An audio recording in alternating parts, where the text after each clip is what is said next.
It's been 3 years since we did this last time, spring of 2019, that we got together for what I think is one of the Hayes Arts Council's most amazing, exciting, satisfying, educational, entertaining projects. And I could not be happier that you are here with us today to celebrate and applaud and be entertained by 32 incredibly talented 5th grade students from across Ellis County.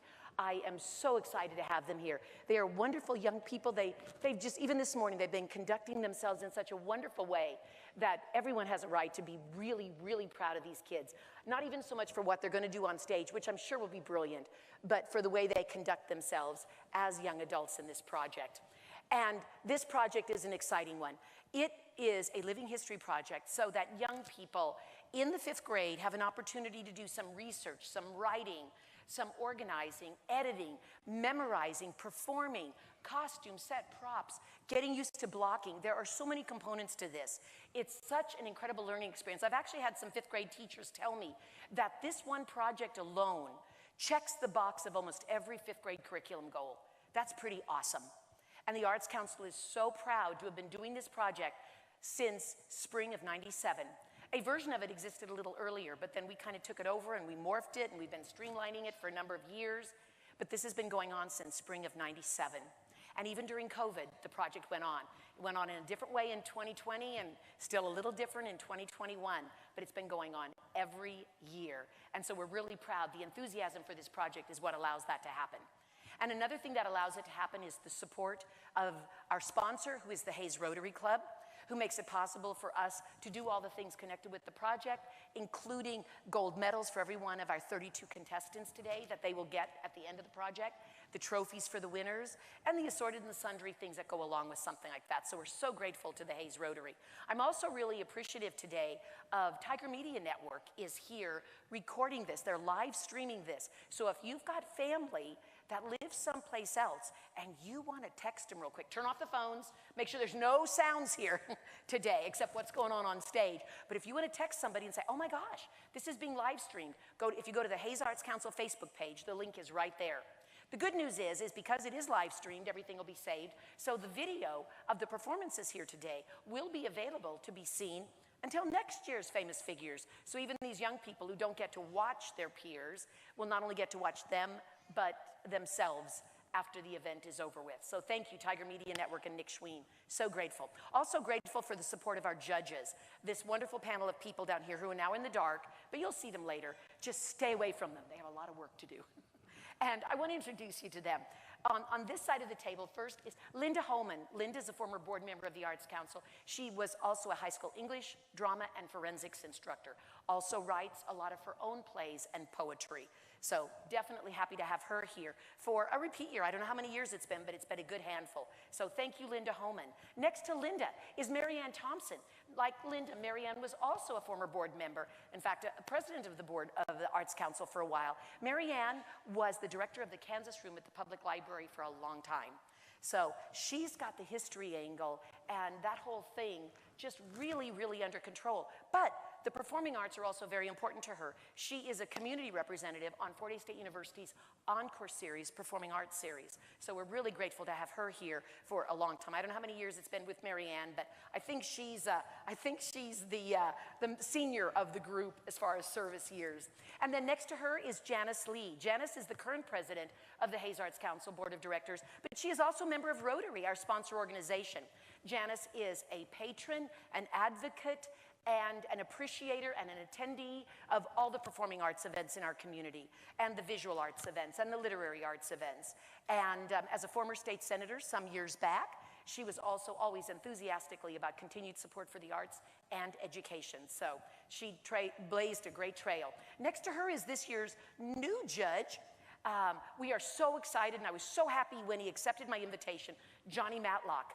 Johnny, as a lot of you will know because he hasn't been gone from Hayes High School for that many years, was the director of the music and choral programs at Hayes High, also director of the musicals. I personally had the good fortune to work with Johnny on 4 major wonderful Hayes High Musicals, for which I was so honored to be able to spend time with him. Now he teaches and both vocal and instrumental at his studio at 809 Main. So we are so proud and happy to have these incredibly qualified people here. And what they're going to be looking at, they have a judging form that gives points, and they all work independently. They're not working together.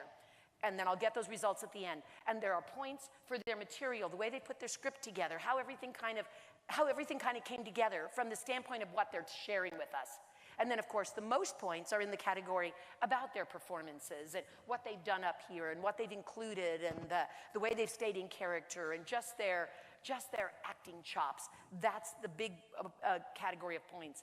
And then the final category of points, the smaller one, is response to questions, because these are brilliant young people and they know so much about their character, and we want you to be able to see the poise that they also have when they don't know what's coming at them. A very simple, non-test, non-quiz, non-threatening question will come from one of our judges. There may be two, most time it'll just be a single question that they will be asking of the character up here. Again, just to give you a chance to see how on top of things these young people are. And those will come immediately after every one of the performances today. We'll be splitting things at intermission. We'll have a short break. Then we'll come back with the second 16. Then there'll be a bit of a longer break because of tallying the results. I have a very structured kind of rubric based on their point system, and I translate that to points based on how they rank their top 7 when all is said and done. And trophies will be awarded for 1st through 5th place. If there's ties, we don't break ties, we just get more trophies. But we're in for a great, good time today. And we want to get things rolling, so sit back, take a breath. I'm going to get contestant number 1 set up, and I'll be right back out here to join the fun. Thank you all.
We are now ready for famous figure number 1, Madame Marie Curie.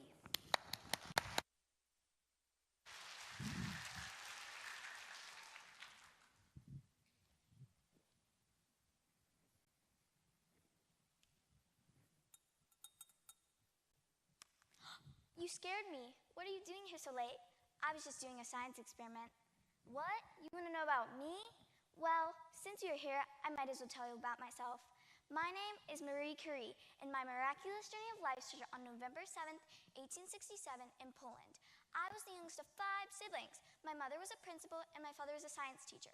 My father is my role model, and I wanted to be like him. When I was just 11 years old, my mother sadly died because of a disease called tuberculosis. I adored school, so as I got older, I was dying to go to college. Luckily, I found a university in Paris that accepted women called Sorbonne. While I was there, I studied science and math and did great on both of my exams. So, shortly after, my professor offered me a job to study magnetism and steel, and I gladly took it. While I was studying, I met my soulmate, Pierre Curie. We both love science, so after we got married, we continued studying science together. I began studying the rays metals gave off by setting up a lab and starting to test. I came across a metal called pinch blade, which gave off more rays than a metal called uranium alone. I knew something else was to be mixed into the metal. This is how I discovered two new elements, which I named polonium and radium. I also termed the word radioactivity, which means metals like pinch blade are able to give off rays. I decided to make my own evidence to prove my discoveries. I began separating the polonium and radium from the pinch blade, and after a couple years of tiring work, I finally separated the new elements. I decided to write a report to share my discoveries with the public. During this time, I had two beautiful daughters, Irene, who eventually became a scientist like me, and Eve, who is into music. People were fascinated by my work, and I became very famous. The best thing that came out of my fame was that Pierre offered to teach at Sorbonne. Shortly after this, my husband and I received a letter saying that I was going to be awarded the Nobel Prize. In 1903, I received this Nobel Prize, making me the first woman in history to receive one. Although I made a great discovery, I didn't know that the radium burned into human skin, but also hurt my insides. Just when I thought everything was going my way, Pierre depressingly died from his exposure to radium. I was so heartbroken, I didn't even want to live. Yet, I had to continue studying science and leave it behind me. In 1911, I received my second Nobel Prize for my radioactivity discovery and long time in science. In 1934, I died at the age of 65 from all the years of working with radium. I wish I could have continued studying science, but I guess this was my fate.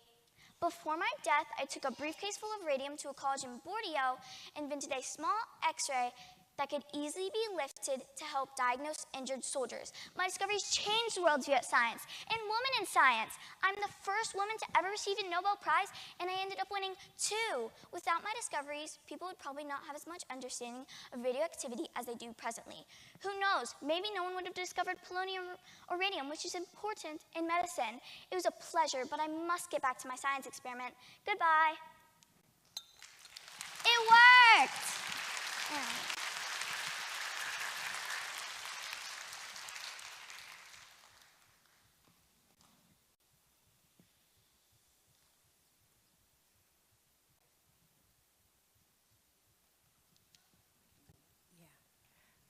Do you have any regrets about your life?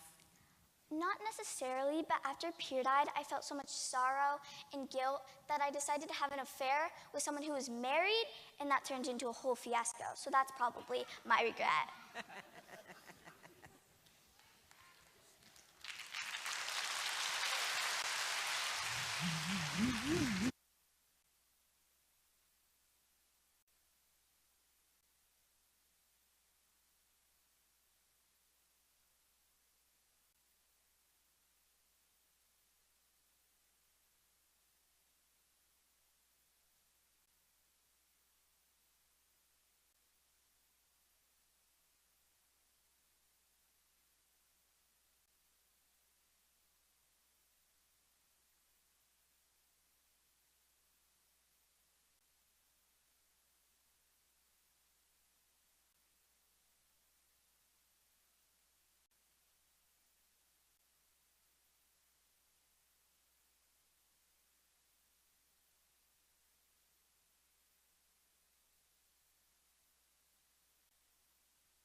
In case anyone was looking for it, we did find a wallet, a gentleman's wallet, between one of the seats. Somebody turned it in. So if that's yours, we've got it backstage. Just see us at intermission. But we've got a gentleman's wallet. But now we are ready for Famous Figures number 2. Now, let's hear from Henry Ford.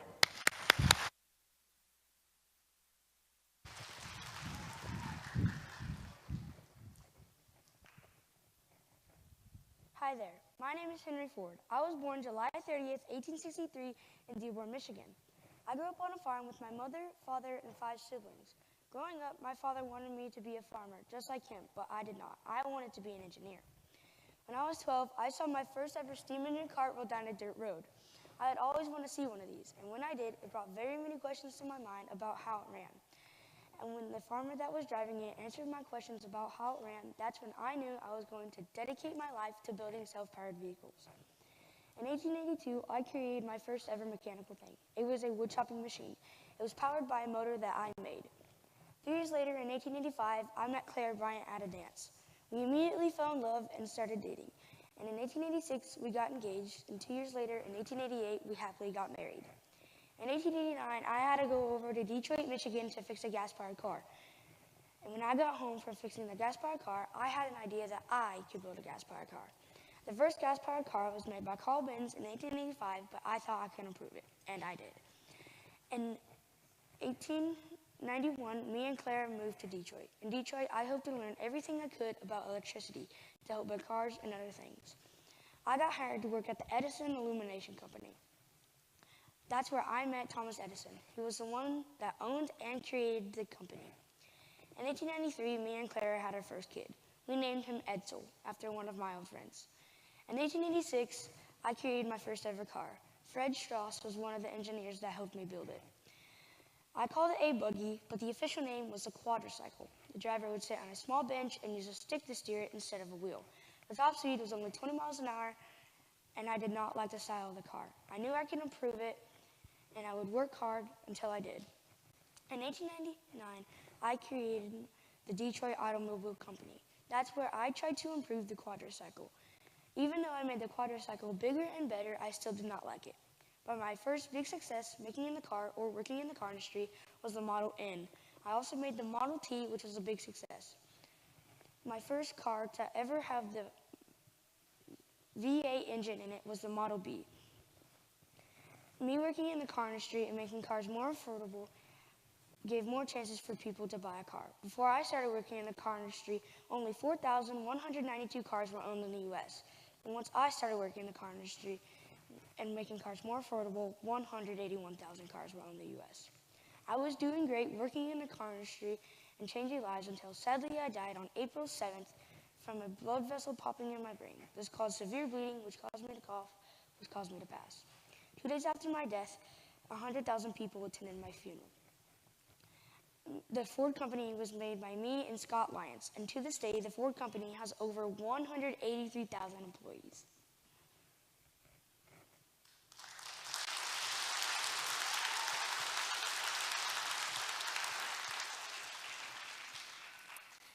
What is your favorite of all the cars that you did? Surely you've got a favorite one, right? It was probably the Model B because it was the first one to have the V8 engine with the more power in it. Thank you.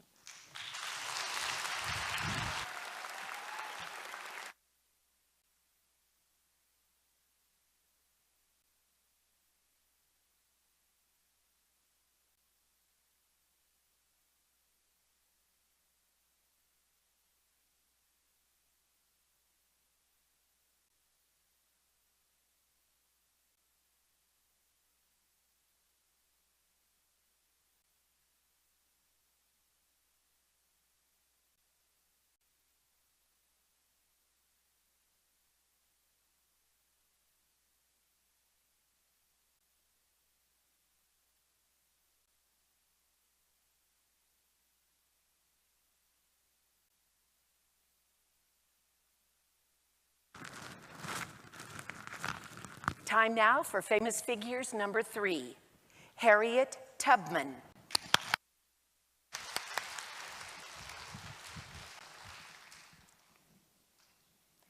Every dream begins with a dreamer.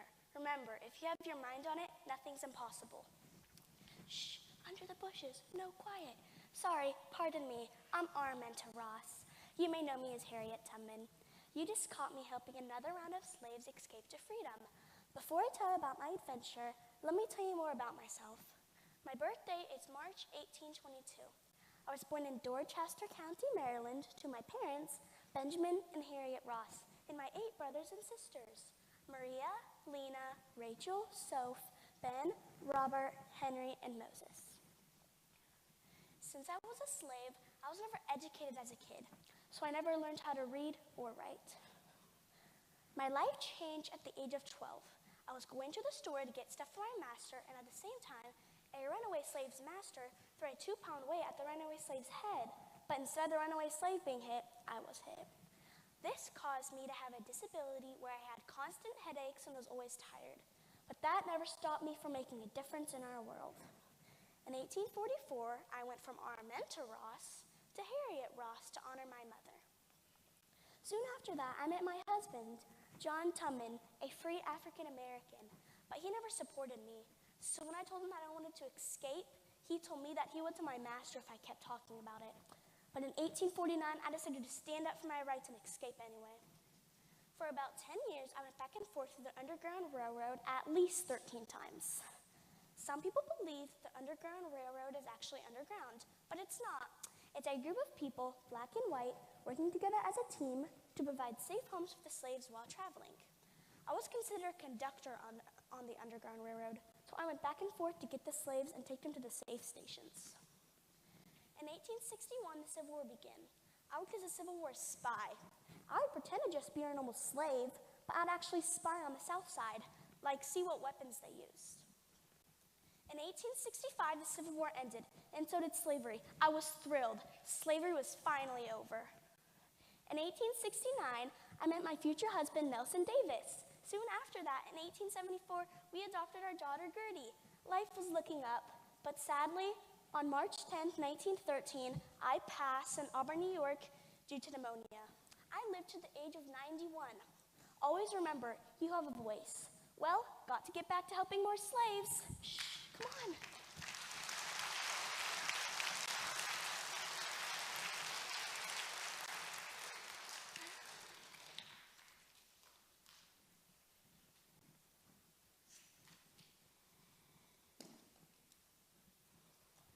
Do you have any regrets about your life? No, not really. Life was pretty good for me, especially at the end.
Famous figure number 4, Mr. Milton Hershey.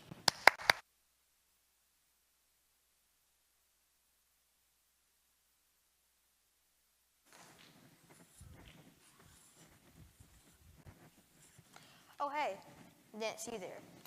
I was just writing ideas for my new chocolate business. Oh, and my name is Milton Hershey, and I'm the inventor of Hershey's chocolate, a type of milk chocolate I'm hoping to sell for millions of dollars. Oh, so you want to know more about me? Well, I was born September 15th, 1857 in Derry Township, a small farming community in Pennsylvania. And because I lived on a farm, I was very used to running marathons. I had to wake up at 8 o'clock in the morning, get dressed, go outside to feed the chickens, milk the cows, and then go back inside in time for breakfast. And then I'd have to find a way to entertain myself because we didn't have electricity when I was growing up. Eventually, my family decided to move to Lancaster County, and while we were traveling, I went to 7 different schools. So my education was sporadic and disjointed. When I was finally old enough to start my own business, I was very aware of my educational disadvantage, and I failed 2 attempts to create a successful business before I invented the Hershey bar. The reason I invented the Hershey bar is because I was fascinated with the way chocolate is made.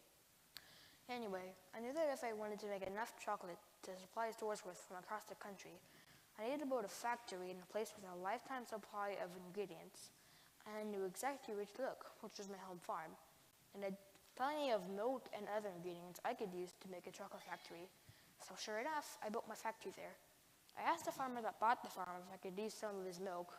And he said you can take as much as you need as long as you pay $20 for each jar of milk. So that was a deal. And the next thing I knew, my business was a massive success.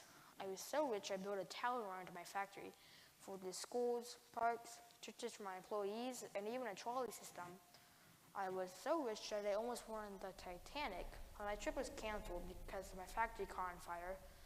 I was very disappointed that my only successful business failed, but I was also slightly happy because I heard that the Titanic hit an iceberg and sank. But mostly, I'm just happy that I made an effect on the world. Bye.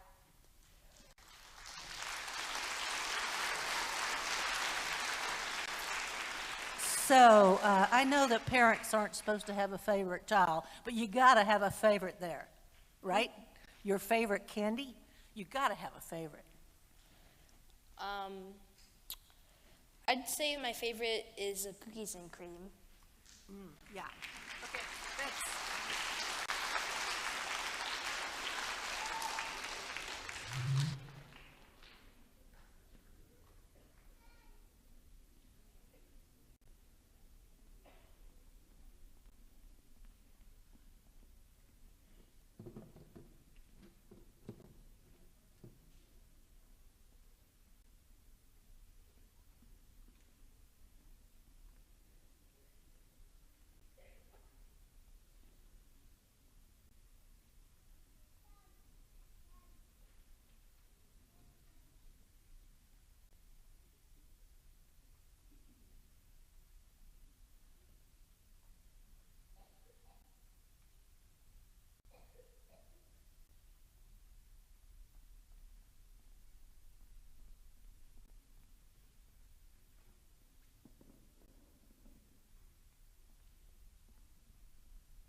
Famous figure number 5, Elizabeth Smith Friedman.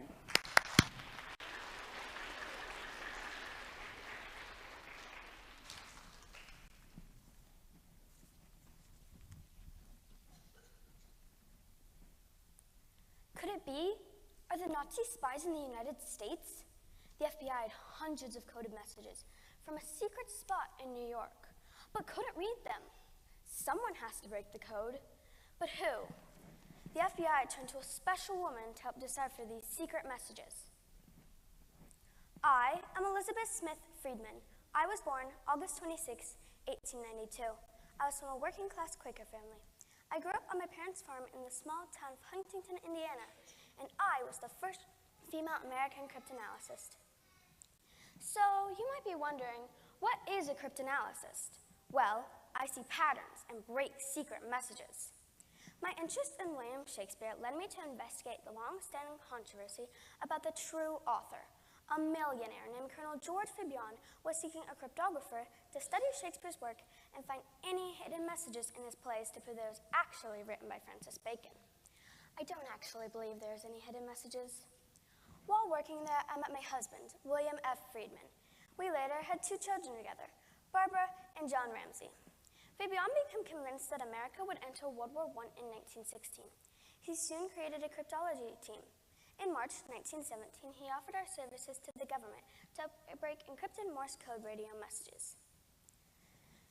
Later, William and I moved to Washington, D.C. to work as code breakers for the Army. We invented the scientific method to create ciphers using only pencil and paper. I then went to go work for the Coast Guard. I was the first person in the United States to use cryptology to help catch smugglers. I helped convict 25 smugglers, proving to everyone that cryptology was in fact a science. I created the Coast Guard's first code-breaking unit. I also helped in World War II, creating the CIA's first cryptology department. My team and I helped decode messages from Mexico and South America, like the number of planes and warship movements. We also captured the Japanese spy, Doll Lady, and we broke the Enigma, the German encrypted code-making machines. My work for the US was so top secret that the government classified it as Top Secret Ultra and placed it under the National Archives. I never spoke a word of my work to my husband, my children, or my grandchildren. I died October 31st, 1980, at the age of 88. In 1999, I was inducted into the NSA, National Security Agency, Hall of Honor. My secrets were finally declassified in 2015, and in 2019, the U.S. Senate passed a resolution honoring the life and legacy of Elizabeth Smith Friedman. Cryptanalysis.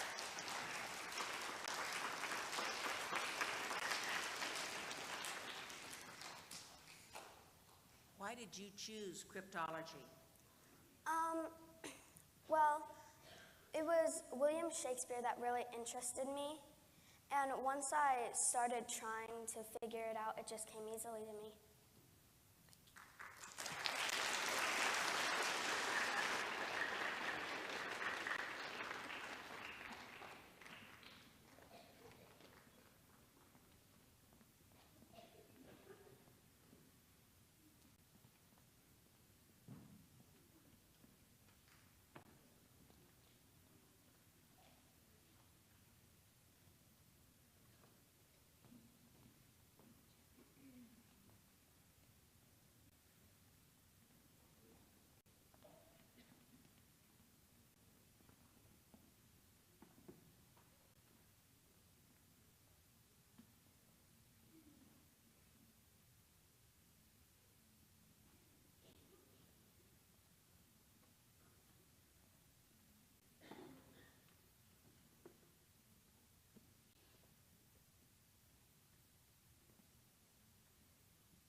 Famous figure number 6, Mr. George W. Bush.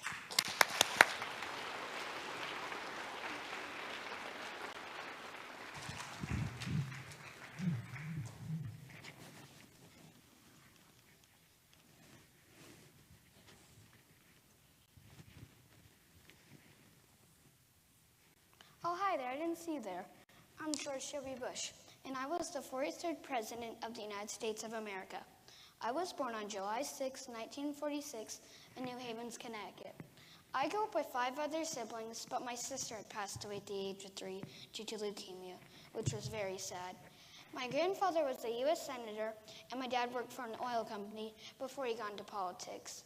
My parents made sure I had a good education. I attended private school and received a bachelor's degree in history from Yale University. Then I was an F-102 fighter pilot for the Texas Air National Guard. Then I got a business degree in administration from Harvard. Ooh, that's a lot of degrees. After college, I married Laura Welch in 1977. We had a set of twin girls on November 25th, 1881, which actually changed my life. I was 43 years old when my dad became president. About 11 years later, I became president. I was at an elementary school in Florida, reading to a class of second graders when tragedy struck. My security guard came and told me that there was an attack on the Twin Towers. I was immediately rushed to Air Force One and flew to Bunker, Nebraska. People were worried that there might have been other terrorist attacks in America, so I decided it was best to call for war on terror. Shortly after, I created Homeland Security. As you can see, if I hadn't helped, America might have had other terrorist attacks. My term ended in 2009, and prior to my presidency, I bought a professional baseball team in 1989 called the Texas Rangers. When my presidency ended in 2009, I published a book called Decision Points. Here is a copy of it. It's about the 2000 election, being in Air Force One on September 11th, and being in the war room in the White House. I'm now spending a lot of time watching baseball and spending time at my ranch in Texas. Well, I better get back to my painting.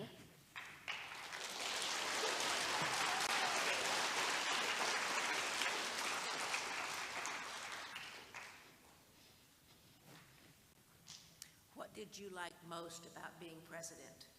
I liked being most about president was because, about sitting in the Oval Office.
It's time for famous figure number 7, Maria Tall Chief.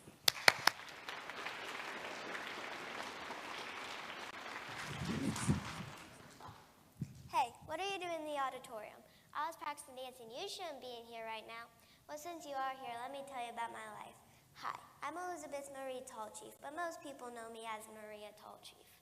I was born January 24th, 1925 in Fairfax, Oklahoma. My dad was part of the Osage Native tribe, so they had to move to Oklahoma. My parents' names are Alexander Joseph Tall Chief and Ruth Porter, and my siblings are Marjorie and Jerry Tall Chief. Originally, my last name was split up to 2 parts. People would say it Tall Chief, but I put them together because it was too long, so I was known by Tall Chief. At the age of 3, me and my sister took our first ballet class in the basement of a hotel.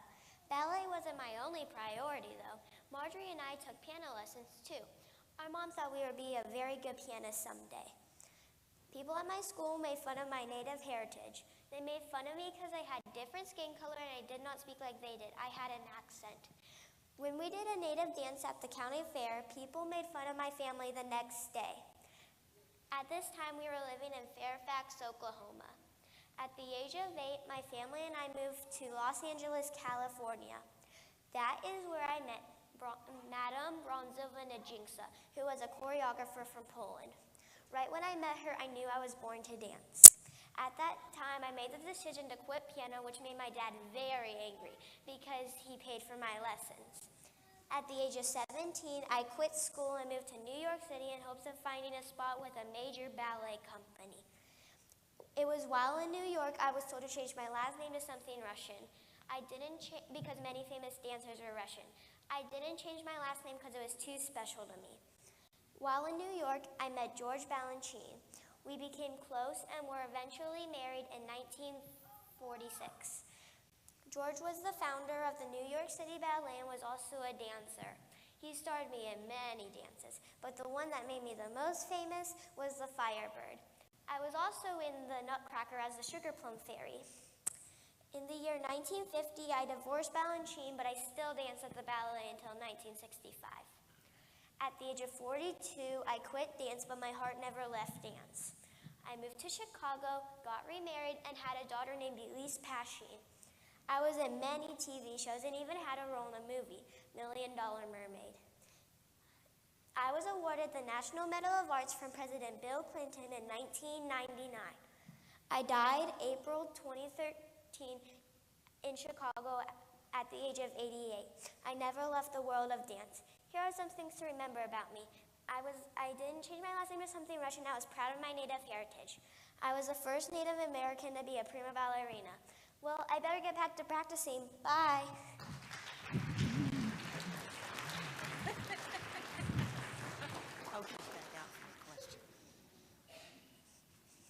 So you got to dance with all kinds of wonderful other people. Did you have a favorite guy dancer that you got to be with? Probably George, because he helped me with a lot of stuff that I haven't done before, so it made me better at dancing. Oh, good. Thank you.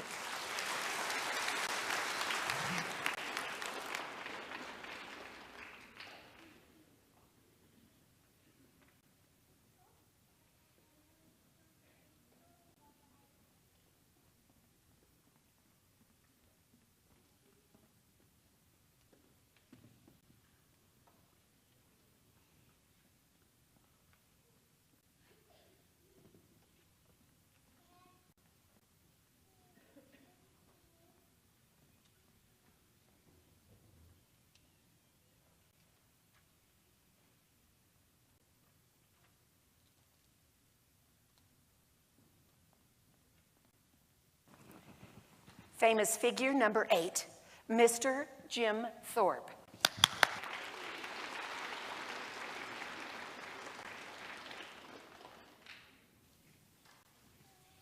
There goes Jim Thorpe down the stretch, the crowd chanting, "Jim, Jim, Jim." A center leaf came through me as I sprinted across the finish line. I looked up at the scoreboard to see Jim Thorpe displayed at the top. I'd won the pentathlon and the decathlon. 1 year after I'd earned my medals, I was stripped of them due to being paid to play minor league ball in 1909 to 1910. This was the start of my legacy and the start of my fight. I was born May 22nd, 1887. When I was born, my mom gave me 2 different names. My first name is James Francis Thorpe. My second name is Waldo Huck. When I was born, my mom looked out the window and saw abundance of sunshine, and Waldo Huck meant bright side. 6 days after I was born, my twin brother Charlie Thorpe were born. My parents are Hiram Thorpe and Charlotte Vicks. We held festivals or events nearly every weekend. When Charlie and I were 6, we were shipped to a boarding school. I hated this school and did not take good studies. When Charlie and I were 8, he became infected and died of pneumonia. I was lonely and missed my parents, so I ran 23 miles home. My parents then shipped me to Lawrence, Kansas to finish boarding school. I stayed there for about half a year, then I ran home. The joy at home did not last long, so my mom died of blood poisoning. When I was 16, my dad sent me to a boarding school in Pennsylvania. While I was there, I set the school record for high jump. Then one day, football tryouts were being held. Pop refused to let me play because I was the best one on the track team. After days of begging, Pop let me kick field goals. I kept on begging, though. Finally, after weeks of begging, Pop let me go through a tackling drill. I outsmarted and outran all of them. Pop was disappointed in his defense, but amazed with me. He let me join the squad. We went undefeated and won the state championship in 1912. Also in 1912, Pop was training me for Olympics. I qualified to run in Germany. The day of my race, my spikes were stolen. Pop and I scrambled for an extra pair. We found a pair, but they were mismatched, and the left shoe was torn down. I battled through it, though, and I had won gold. When I got back home to America, I was treated like a hero. Job offers were flying in. I declined all of them and stayed at Carlsley. In 1913, I was stripped of my medals. Also in 1913, I married Iva Miller. We had 4 kids, but one of them died, and bought a house in Yale, Oklahoma. Iva and I later divorced, then married Frida V. Kirkpatrick, and then Patricia Askew. Until on March 28, 1953, I died of old age at a trailer park in Alameda, California. I was recognized for my hard work by having a town named after me in Pennsylvania.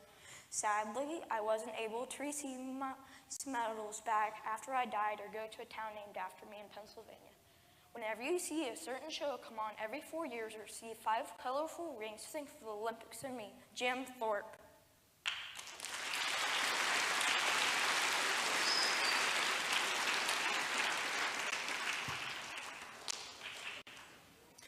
What do you think that young people can learn from your experiences? Do the impossible just like I did and keep on trying no matter how many hard times you go through.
It's time for famous figure number 9, Ree Drummond.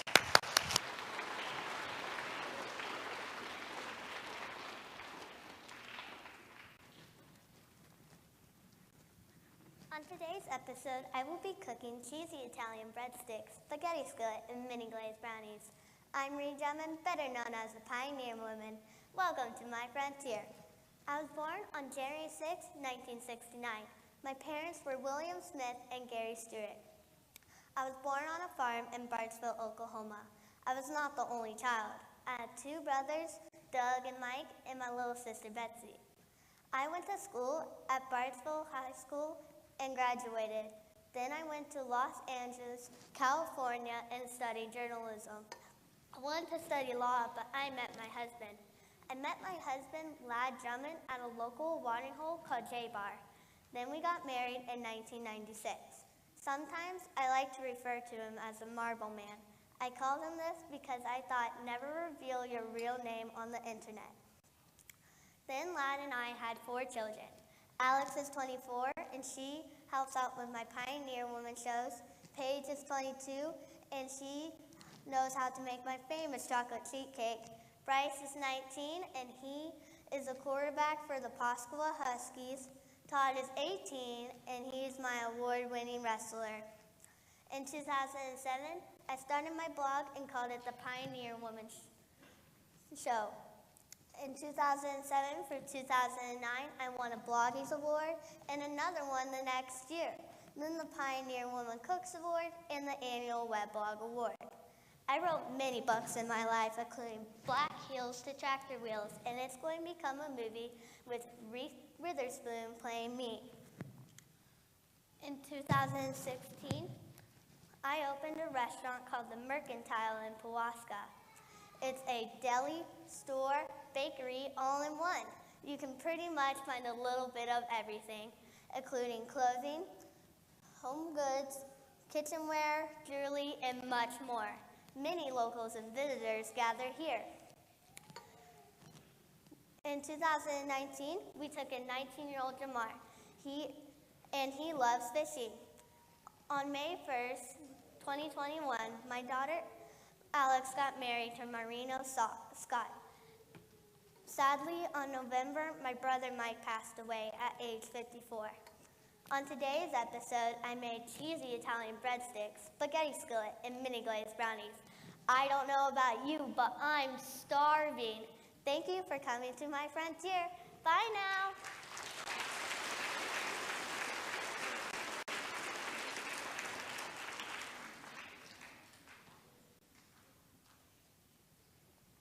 What is your favorite recipe? All of them, because my family gives me tips on what to do, and they all love them.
And now, famous figure number 10, Miss Janis Joplin.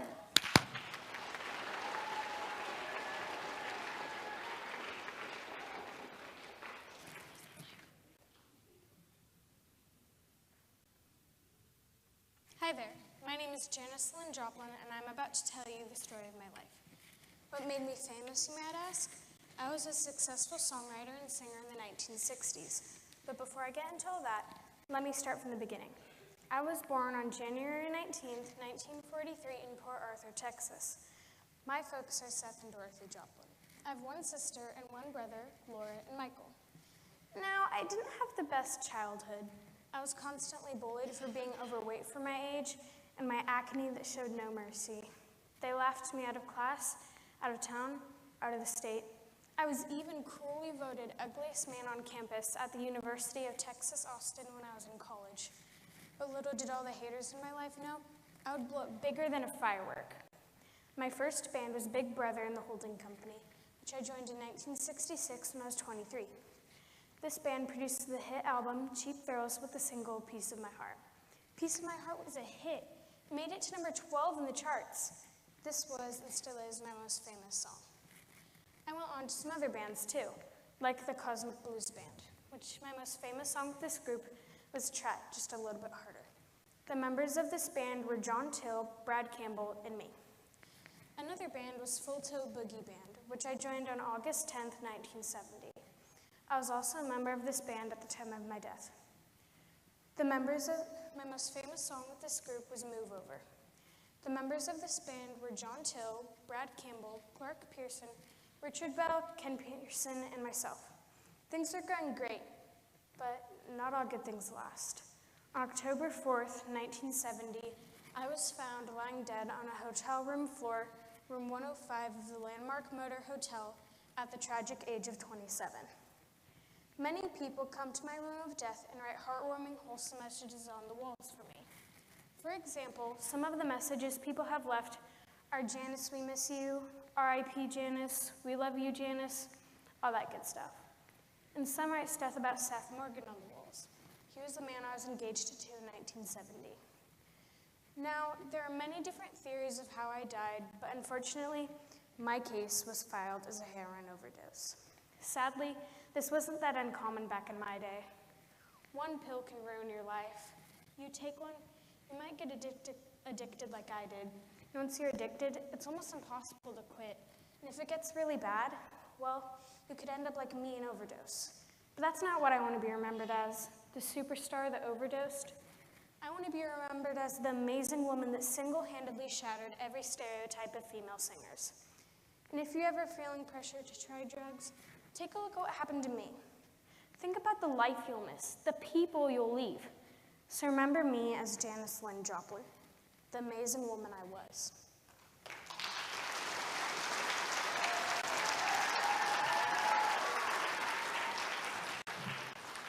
You grew up with lots and lots of friends who were other musicians. Was there any one of those other musicians that influenced you pretty well along the way?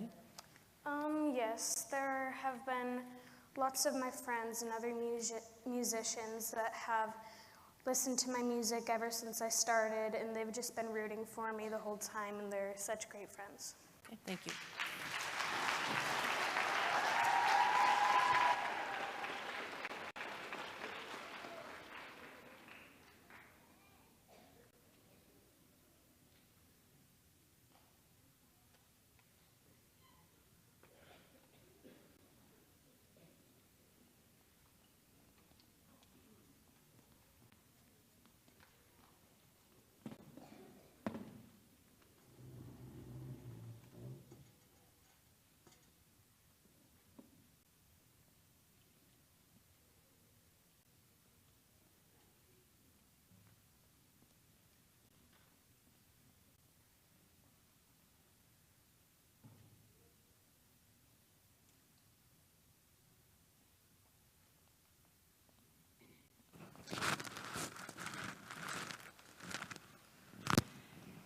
And now, famous figure number 11, Mr. Franklin Mars.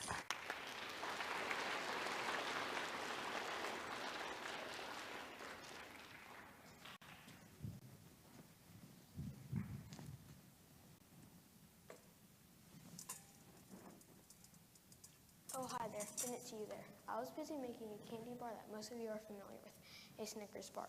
Hi, my name is Franklin Mars, creator and founder of Mars, Inc., and I was born in Hancock, Minnesota on September 24th, 1882.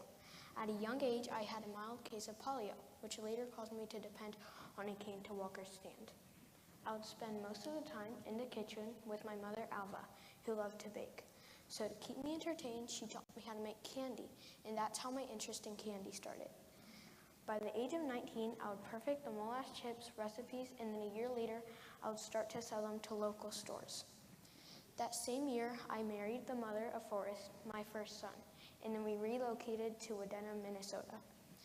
After someone invented the Hershey's bar, my small business slowly died down, which caused my divorce with Ethel in 1910.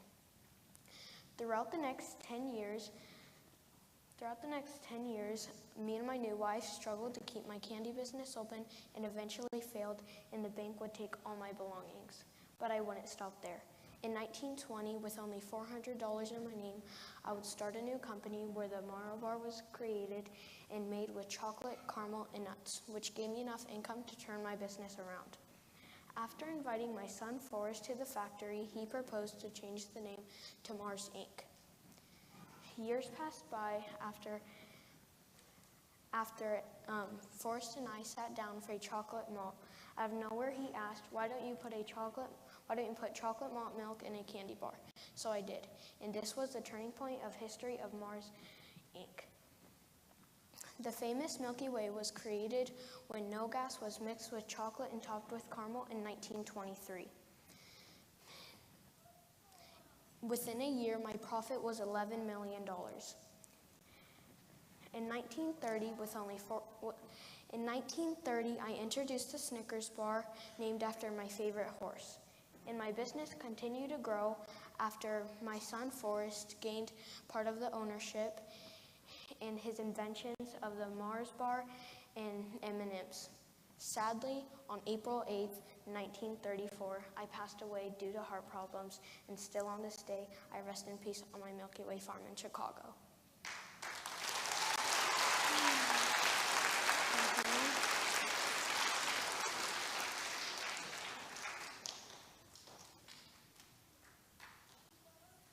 What was your favorite candy bar or candy that you developed? Probably the Milky Way bar because that helped me a lot in my career.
Famous figure number 12, Laura Ingalls Wilder.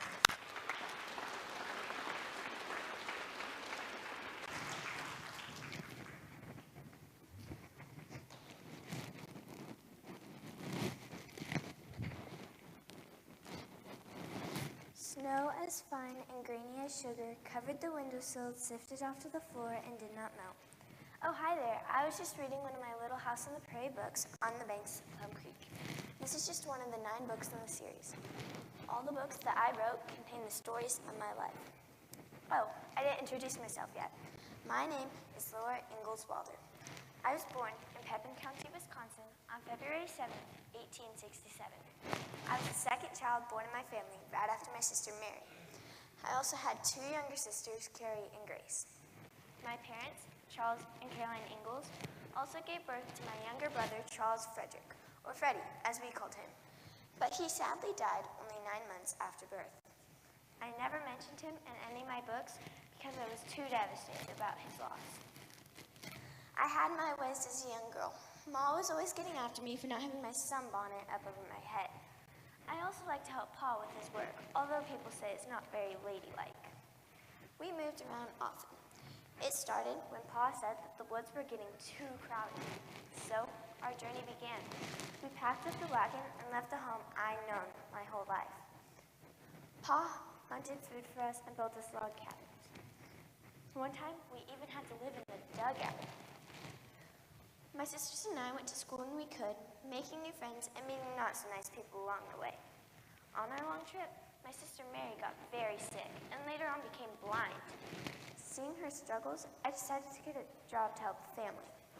There wasn't a lot of jobs for women back then except being a teacher, so I studied and studied. I was given my teaching certificate at age 15. I was sent to teach at a school pretty far from home. Ma and Pa had to hire someone to drive me to and from the school. His name was Almanzo Wilder. Over the wagon rides home, we fell in love. When Almanzo asked to marry me, I didn't know what to say. My mind went 2 different ways. One way to Almanzo and one way to the kids I taught at school. You see, married women at the time didn't have jobs. In the end, I got married at age 18. I quit teaching at the school and gave birth to my daughter Rose a year later. There were a few hard years after that. Almanzo contracted diphtheria and was practically paralyzed. Also, in 1890, our house burned to the ground. At the age of around 60, I decided to write about my life's journey. I finished my book series, Little House on the Prairie, when I was 76, in 1943. Only 6 years later, Almanzo died on our little farm in Mansfield, Missouri. February 10th, 1957, 3 days after my 90th birthday, I passed away while I was sleeping. Years later, my story is being told from the books I wrote. Did you know I was one of the best-loved children's authors ever? And in 1974, there was a TV show based off the story of my life. Now that you know a little bit about me, I must get back to my books full of memories.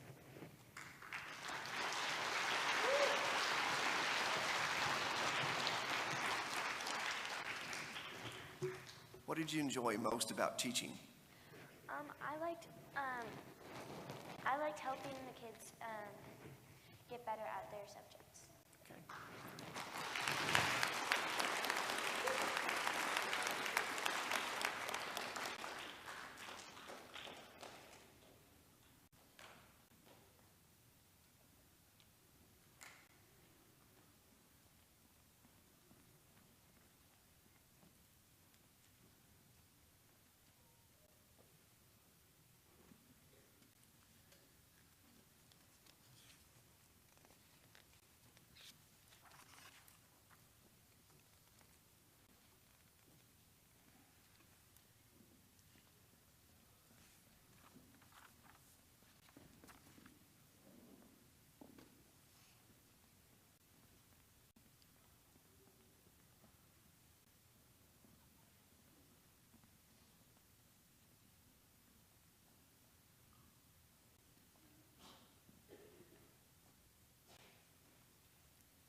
And now, famous figure 13, Mr. Nick Saban.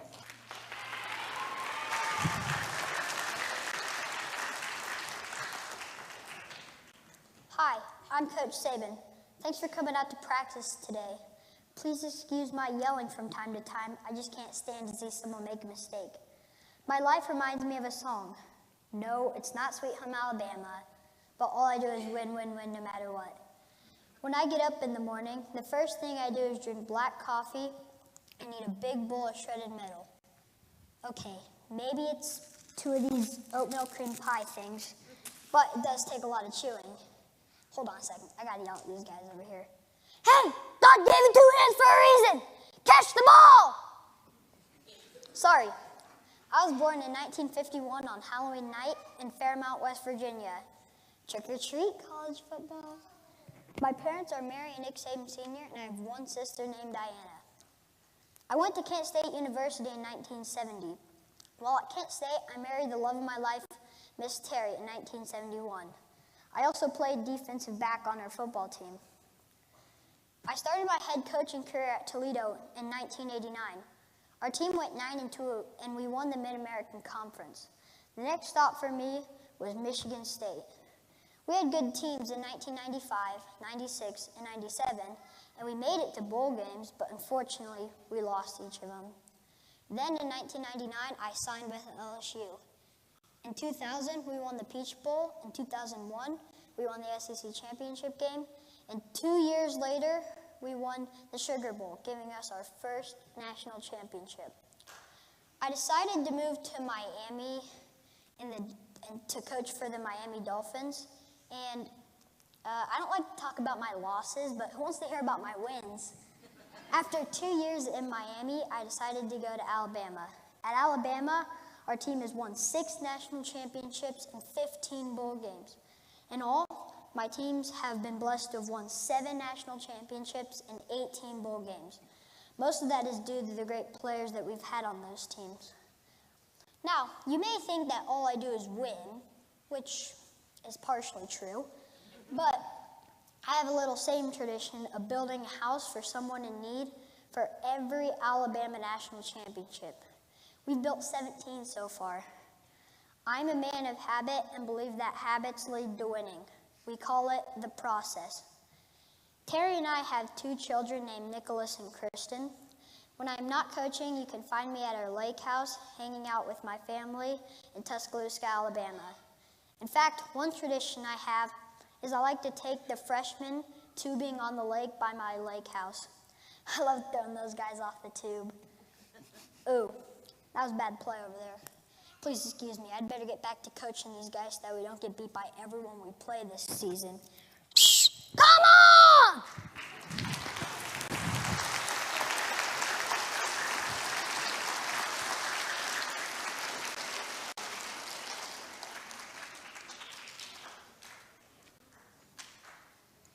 What do you think you will be most remembered for? Probably all my national championships at Alabama.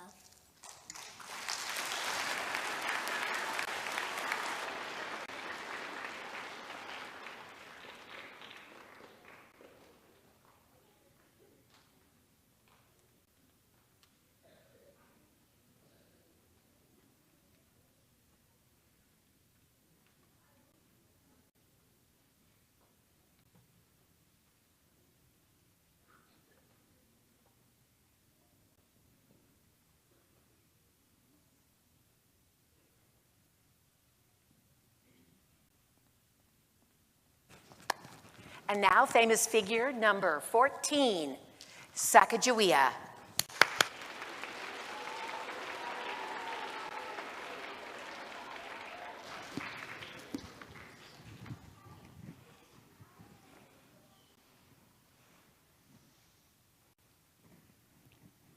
Don't go around saying the world owes you a living. Hi, my name is Sacagawea. I was a Native American and I was proud of it. I helped with the Lewis and Clark expedition. I served as an interpreter. It led all the way to the south side of Columbia. I have some pretty cool facts to tell you about being a Native American and an interpreter for the Lewis and Clark expedition. As I told you, as a part of the Lewis and Clark expedition, I served as an interpreter. But that was when I was a little bit older. Let's talk about my childhood. I was born May 1788 in present-day Idaho. My family members were Ottawaman, my mom, Smoke Lodge, my dad, and Kemawiet, my brother. I did not go to school. I would rather spend my days making clothes and edible plants for my village. I grew up with courage, quick thinking, and determination. I was kidnapped around the age of 12 by members of the Shoshone tribe, Hiditis. In the fall of 1803, Lewis and Clark chose me. I was pregnant at the time when they asked me to join them and showed them the way. May 14, 1804, the expedition sets upstream towards the Missouri River. As we were peacefully going along, we had a conflict with the Sioux. My future husband, Toussaint Charbonnet, offers to help with the expedition and serve as an interpreter. In 1806, we reached the Yellowstone River. I gave birth to Jean Baptiste in February 1805. Me and Toussaint then left the expedition. Clark then wrote a letter to me. He offered to take care of Jean Baptiste. I said yes. We had reunited and the expedition reached St. Louis. Then, in August 1812, I gave birth to Lisette Charbonnet, my daughter. I died at age 25 in lonely Cold Fort Manual on a bluff 70 miles south of present-day Bismarck.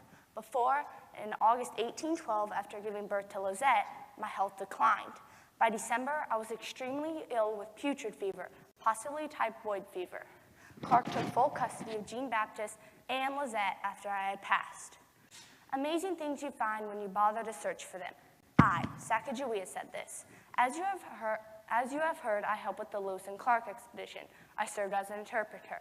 I don't know if you have heard of me, but you have listened, and you should know by now who I am.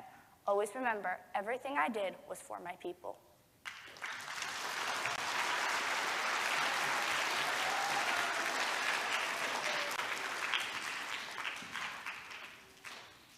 Why do you think you were chosen to work with Lewis and Clark?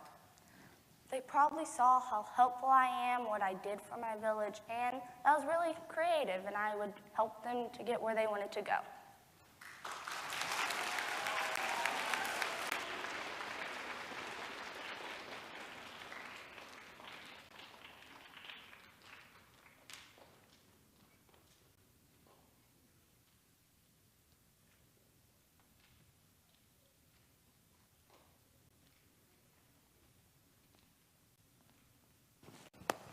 Famous figure number 15, Mr. Michael Collins.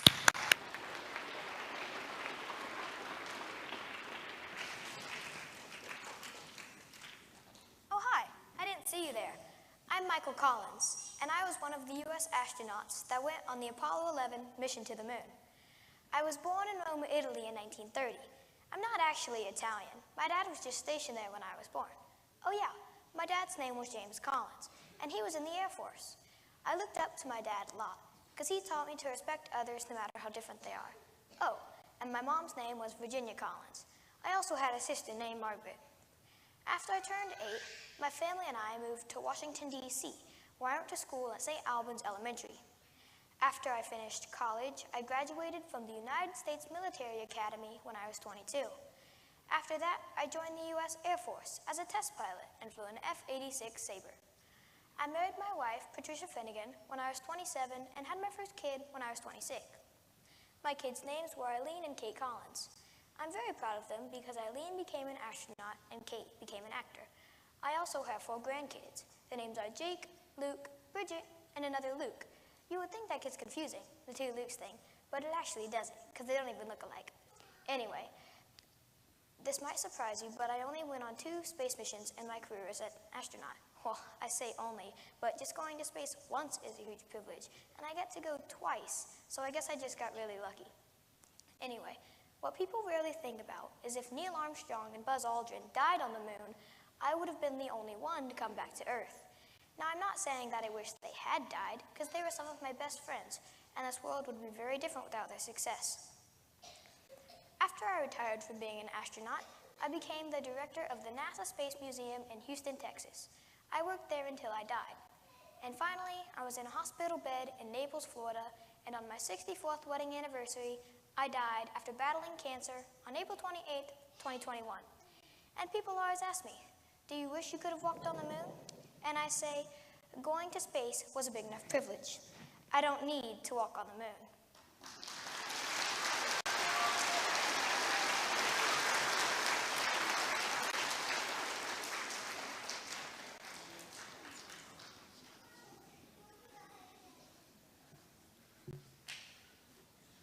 What was your favorite subject in school?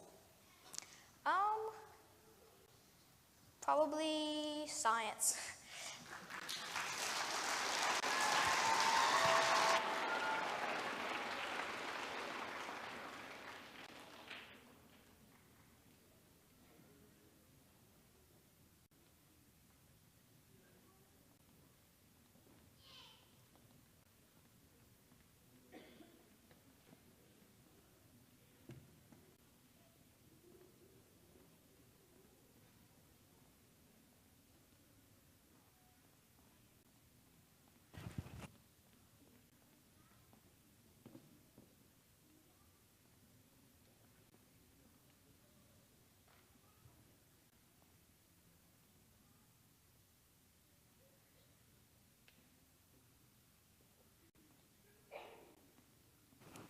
And our next contestant will be the final one of the first half of our show.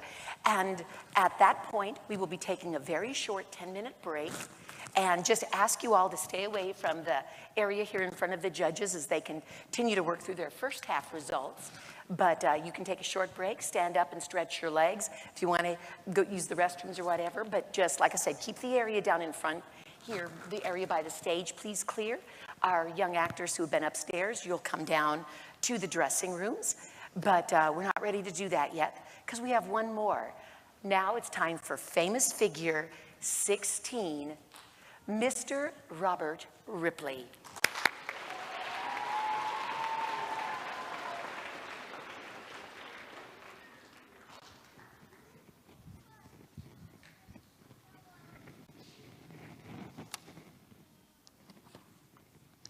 Did you know that a man eats grubs, worms, and insects that he finds on his farm? Or that 2 pizzas once saved a man's life? Well, believe it or not, because now you do. Hi, my name is Leroy Robert Ripley, and I was born in the year of 1890 in Santa Rosa, California. My parents called me Roy. I was thin, had freckles, my ears stuck out, and my front teeth poked out of my mouth. My father, Isaac Ripley, was a carpenter, and my mother, Lily Ripley, did other people's laundry for extra money. Even though my parents worked hard, we were still poor. So my mother had to make my clothes out of customers' clothing that they left behind. At school, kids made fun of me. On top of that, teachers weren't too fond of me either because I kept drawing in class. I went to Francis Amira High School. In just a few weeks before my graduation in 1908, I quit school because my father died and I had to help support my family. Though it seemed like I spent most of my time pitching for a semi-professional baseball team. I am an American cartoonist. My career started when I was just 16. I drew cartoons for the New York Globe, where I originated my Believe It or Not cartoon. My first issue portrayed oddities from athletics. I worked for multiple newspapers in my career. I also did radio shows, films, books, and put together auditoriums. I loved to collect strange, weird, and fascinating facts, daring people to believe it or not. On October 1919, I married Beatrice Roberts. From the start, our marriage didn't go well. I didn't even live with her. We later got divorced in 1926. I did not have any children. I claim to have visited over 200 countries to cartoon different lifestyles and ways of living to put in the newspaper. I was alive during World War I and World War II. I was the first to broadcast underground, underwater, and from the sky. I was falling from a parachute. I also was the first to broadcast from mid-ocean to the entire USA and from London, England to the whole world, simultaneously using a team of translators. I hired Ruth Ross, who I called Okie, to travel with me as a translator. I cared for Okie deeply, but in 1941, I lost the love of my life to cancer. Over time, my friends noticed that I became moody, exhausted, and overweight. The doctors wanted me to take time off of work. Instead, I signed up for another television project. My manager wanted me to see a doctor right away. I told him I would, but instead I threw a big party on Bayan. It stands for Believe It or Not Island. I didn't go to the hospital until 2 days later. The doctor told me I had a weak heart. Sadly, on the very next day, May 27th, 1949, I had a heart attack and died. I was buried next to my parents in Oddfellows Cemetery in Santa Rosa, California. But even though I died, Believe It or Not didn't. My TV producer took over management of the Ripley's Believe It or Not empire. You can still see my work today in many books, films, and museums.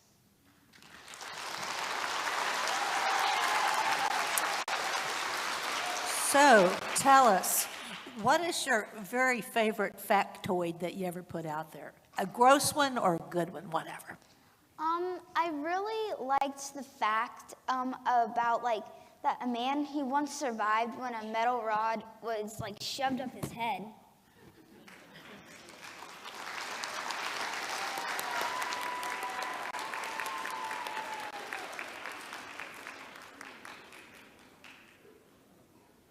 And yes, that does it for our first 16 contestants. Haven't they been amazing? Let's have a hand for all 16.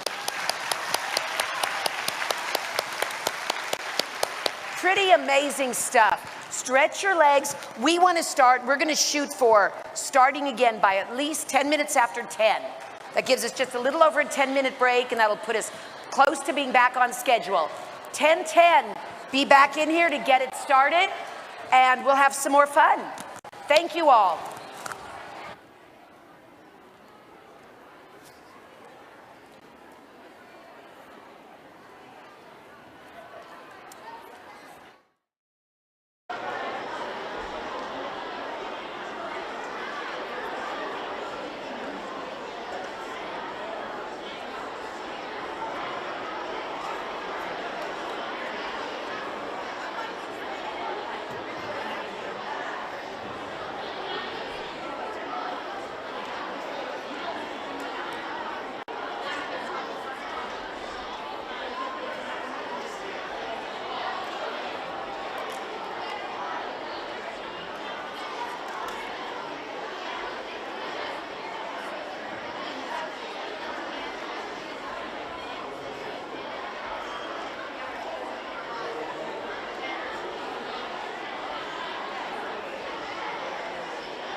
everybody get seated, and we'll be starting in 1 minute. And in fact, before we do get started, because the sound, the lights, everything that they'll be taking care of in a minute, just so I don't forget, I want to make sure and give out some really big, major props and grateful appreciation to the staff here at the Schmidt Performing Arts Center, especially today, Technical Director Luke LeCount, who's been up there running our sound all day, and Troy Schulte, right? Yeah, huh? Keller, oh, I don't know where I got that. Troy Keller. I know Troy, but I forgot his last name. Troy Keller, who's been helping us stage side. Luke LeCount up in the booth taking care of sound. So thank you to them for making all of this work. And like I said, get your seats. The next time you see me, I'll be announcing the next contestant.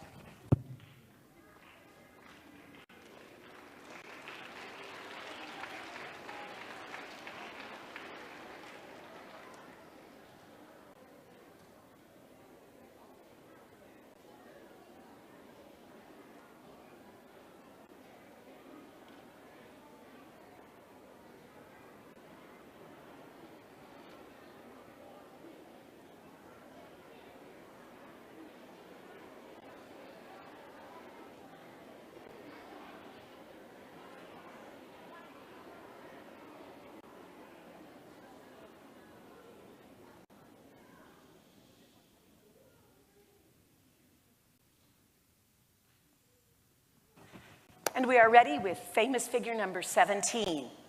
This time, Antonin Dvorak.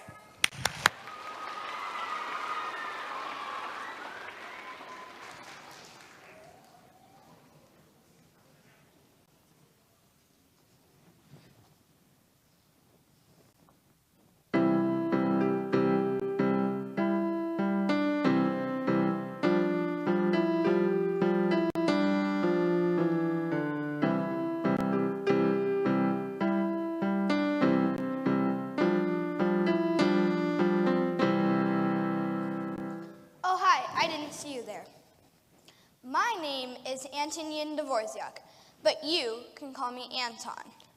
Now, before I tell you my life story, which I suppose is why I'm here, where are we?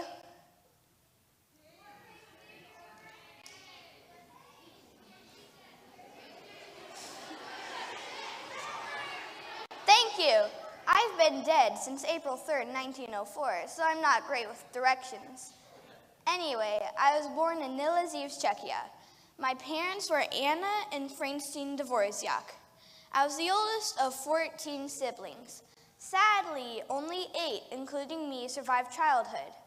At the age of 12, I moved to Zlanis, Bohemia. About a year later, I became an apprentice butcher for my father. In 1857, a music teacher convinced my father to enroll me at the Institute for Church Music in Prague. You might be wondering, what person made an impact on my life? That person would probably be Richard Wagner, because of his deep, beautiful music. Not as good as mine, of course, but still beautiful. Not to brag, but I was the first Bohemian composer to achieve worldwide recognition. I was noted for turning folk music into romantic music. My 9th and last symphony, which I was just playing, was The New World, which was one of my best symphonies, if I do say so myself. Another fact about me is that I loved trains. I mean, what's not to like about them? Although it might have been trains that killed me. One time, I was waiting for a train in Prague and caught a chill and died soon thereafter. At least it got me the Austrian Senate before I died. But I might have stolen his pencil. Anyway, I'd better get back to my grave. I left the maggots in charge and they never clean up. See you later, or as we say in Czech, na shledanou.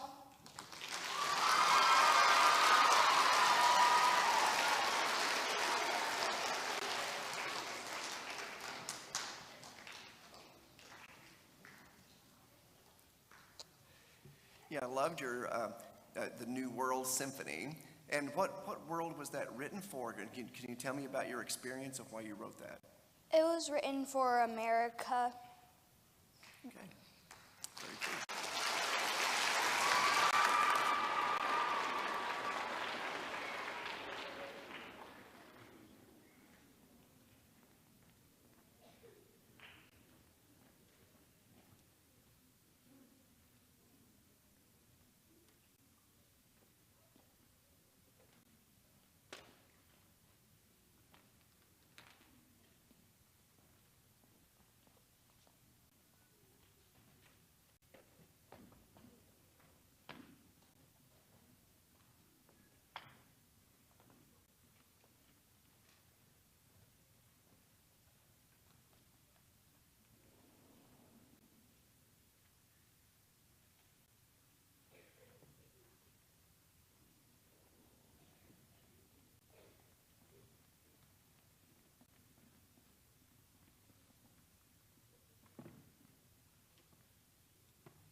It's time for Famous Figures, number 18, Miss Martha Graham.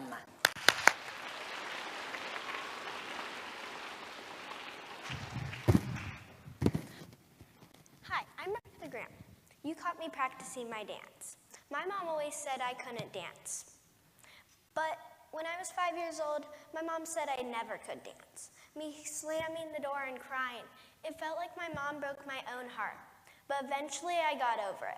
By the time I was 11 years old, I started writing songs. But dance was always my passion. As I grew up, I started dancing more, and then finally, my mom got proud of me. I have won a lot of awards. Let me tell you about them. I have won 2 Guggenheim Fellowship Awards, a Medal of Freedom, an honor to dance at the White House, and lastly, a National Medal of Arts. By the time I was 21 years old, I became a dance teacher. But then the best day of my life happened. I married Eric Hawkins. 5 years later, we had 3 kids, Merce, Mark, and Paul. But eventually, we divorced. But I couldn't give up already. But then my father passed away from getting sick. Then my sister passed away from cancer. So it was just me and my mom, and of course the kids. But then my mom passed away from old age, so it was just me and the kids. But I still couldn't give up. People always say I'm brave because I danced during risky times and never married somebody after the divorce. And I'm very patient. I practice morning to night in order to become the best dancer I can be. But then I suffered a knee injury. It was so painful I couldn't dance anymore. But then I passed away on April 1st, 1991. From old age. I lived until 96 years old. But my kids lived on their own lives, happy lives. I just know it.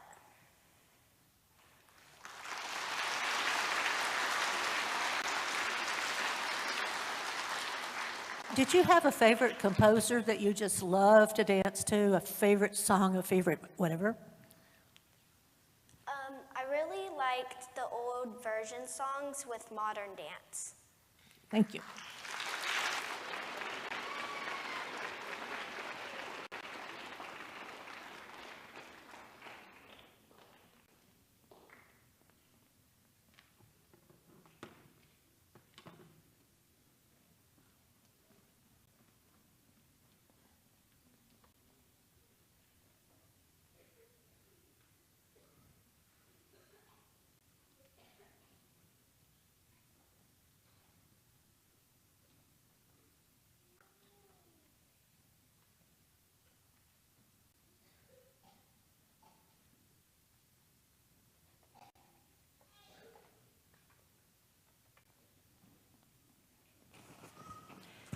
Famous figure, number 19, Mr. Lamar Hunt.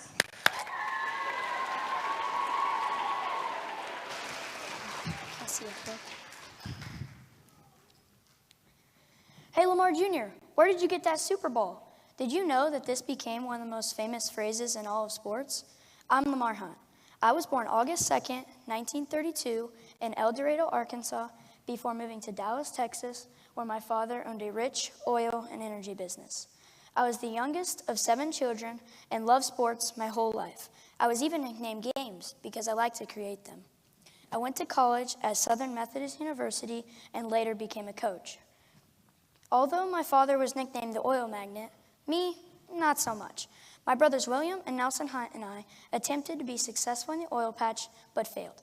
So I decided to follow my love of sports and establish another football league in addition to the National Football League that was already in existence.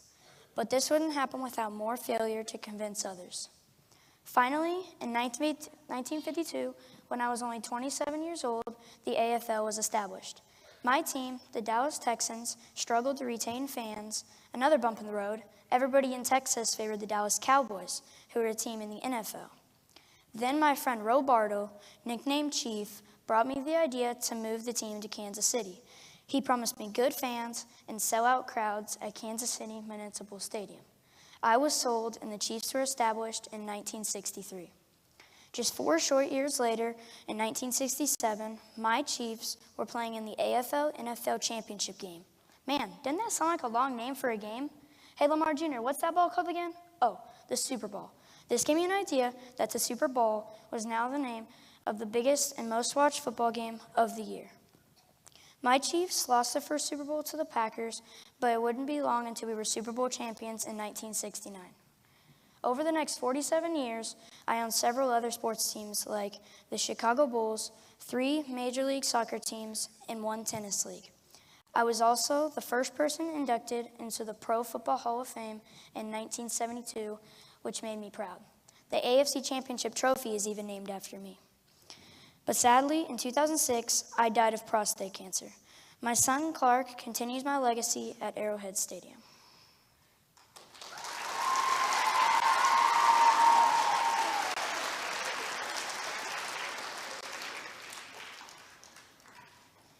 Of all the sports that you've been involved in, which is your favorite and why?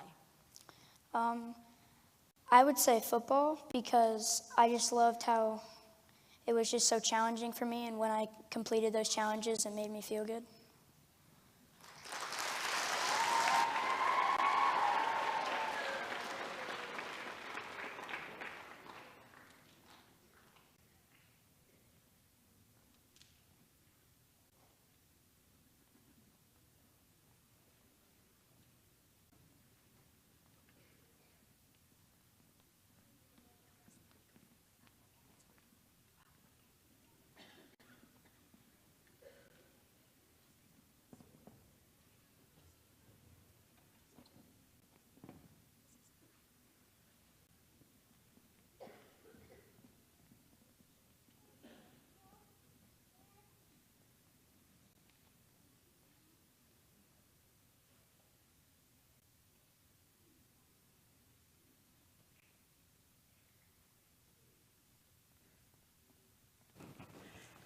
Famous figure number 20, Miss Carly Pierce.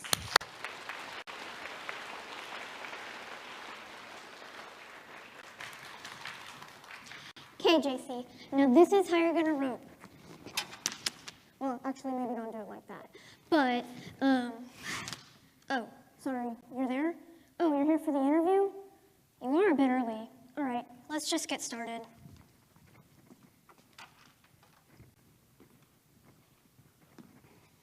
Hi, my name is Carly Pierce, and I was a healthy baby girl born in Woodward, Oklahoma, June 9th, 1980. I grew up with 0 siblings on a ranch. I got kind of lonely sometimes, but the animals were always fun to play with, and they cheer me up. As a kid, I was heavily involved in sports. My mom, Denita Walker, taught me never to give up on my dreams from a young age. I went to Freedom High School about 40 minutes away from where I grew up. I didn't go to college, but fresh out of high school, I started one of the biggest accomplishments of my life, barrel racing. My mom inspired me to do what I I do today. I'm extremely happy she took the life of a barrel racer early on, or people today wouldn't know me for who I am today.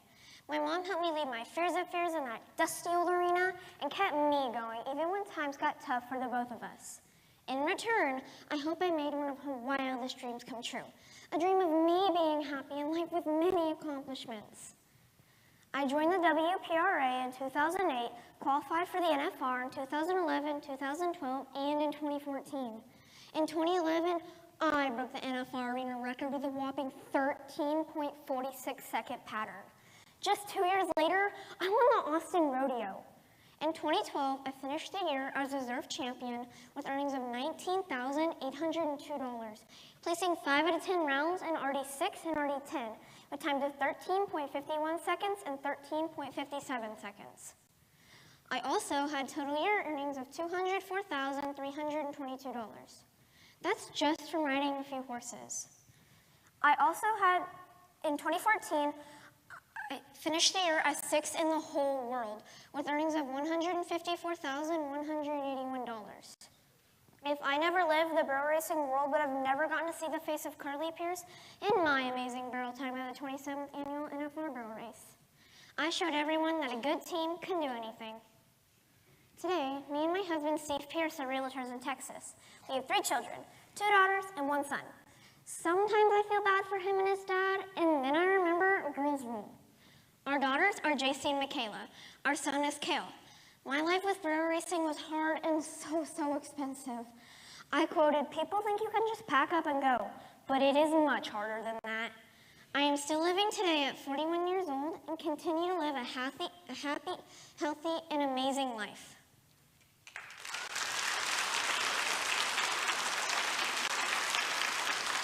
Okay, horse lady, what's your favorite kind of horse?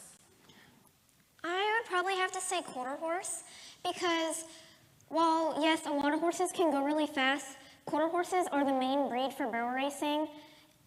Again, there are other breeds that are used for this, but quarter horses, again, tend to go the fastest, and you can get the bigger times, bigger earnings, and show people that this is real, it's a sport, and people can pretty much make a living off of this. Great, thank you.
Famous figure 21, Mr. Alexander Graham Bell.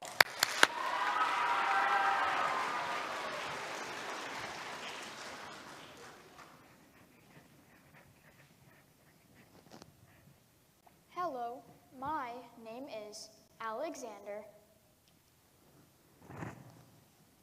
Graham Bell. People might know me for my invention of the telephone, but do you know my story? I was born on March 3rd, 1847 in Edinburgh, Scotland. I had 2 brothers and was the middle child. Sadly, both of my brothers died young from tuberculosis. I was originally born to Alexander Bell, but for my 11th birthday, I got the best gift that I have been begging my parents for, a middle name, Graham, after a family friend. My father was a teacher who created visible speech to help the hearing impaired communicate with symbols. This is where he met my mother, who became deaf as a child. My mother homeschooled me for many years. We would use sign language, and I would talk close to my mother's forehead so she could sense the vibrations of my voice.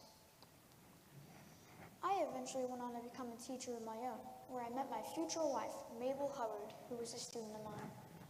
She became deaf at 5 years old from scarlet fever. We had 4 children altogether. I loved experimenting and started working on a device called the harmonic telegraph. This invention led to the first working telephone, who I created with my partner, Thomas Watson. We made the first telephone call on March 10th, 1876, saying, "Mr. Watson, come here, please."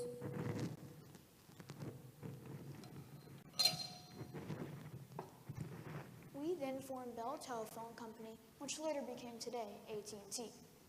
And although we faced many lawsuits and court battles on the patent of the first telephone, we always won. In over 10 years, 150,000 people own telephones. But my inventions didn't just stop at the telephone. I created the first working metal detector to locate a bullet inside President James Garfield after an assassination attempt. Although I couldn't locate the bullet, my metal detector was used to save many lives in World War I.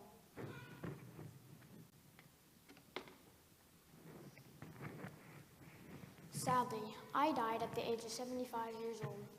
During my funeral, every phone in North America was silenced for 1 minute to honor my life.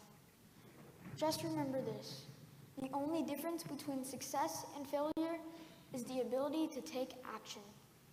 Oh, I think I hear my phone ringing. Gotta go.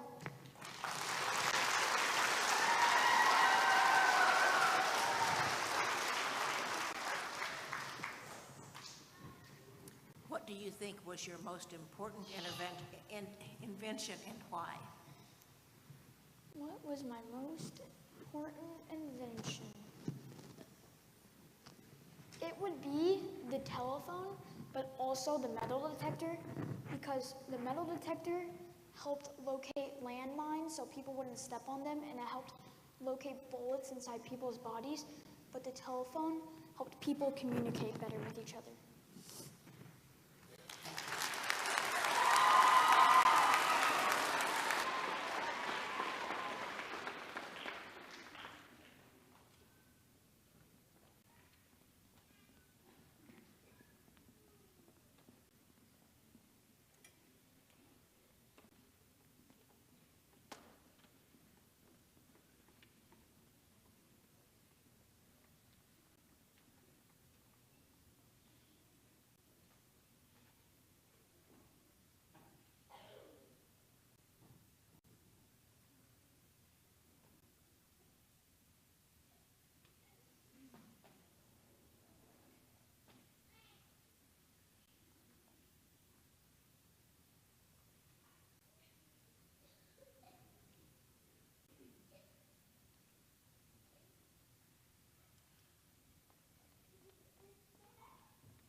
It's time for famous figure 22, Miss Dolly Parton.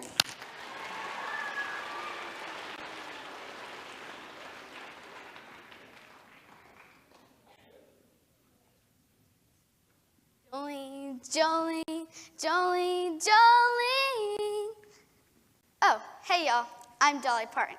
I was born on January 19, 1946 in Sevier County, Tennessee. I was one of 12 children and was the fourth oldest. My family was very poor, and we lived in a one-room cabin way back in the mountains. My family was so poor that as a child, I once stepped in a broken jar and almost cut off 3 toes.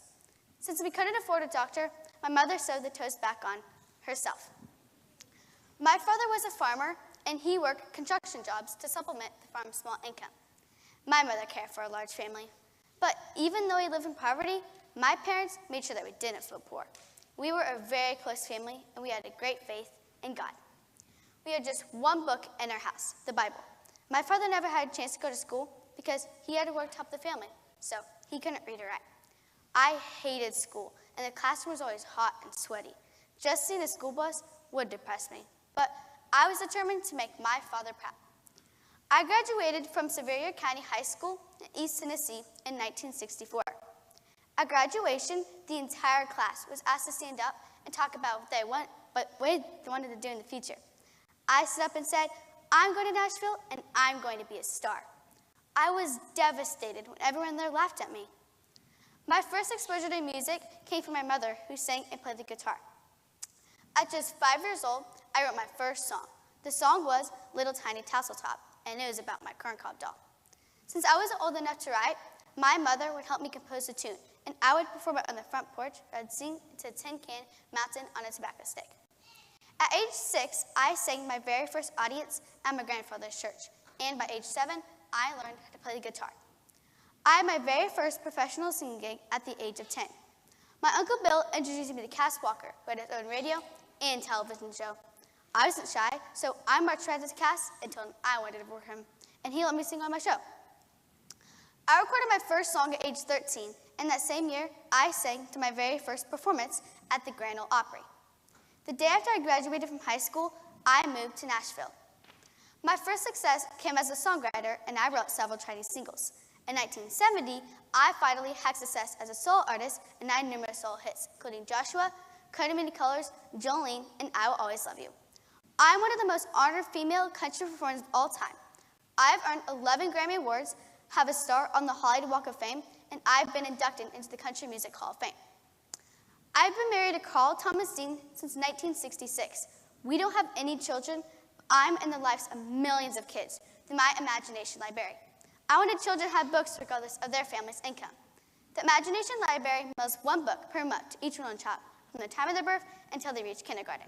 I am passionate about helping people, and I have worked to raise money for American Red Cross, colleges, hospitals, and animal rescues. I even have my own amusement park, Dollywood. Even though I'm 76 years old, I'm still staying busy. I just released a new album, wrote my first book, launched a Netflix musical film, and won my first Emmy Award. As you can see, I have a lot going on. So I better get back to work. I hope you have a great day. Do you have any questions?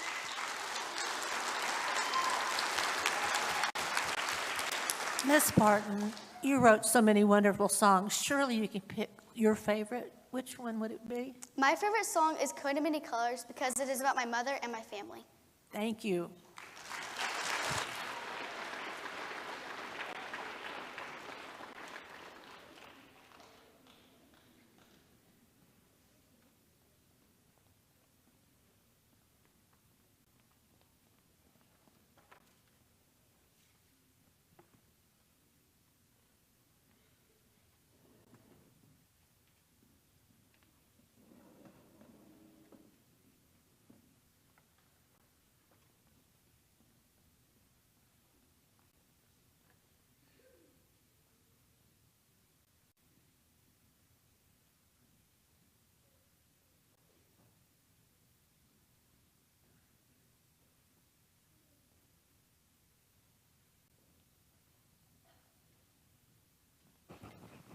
Famous figure 23, George Washington.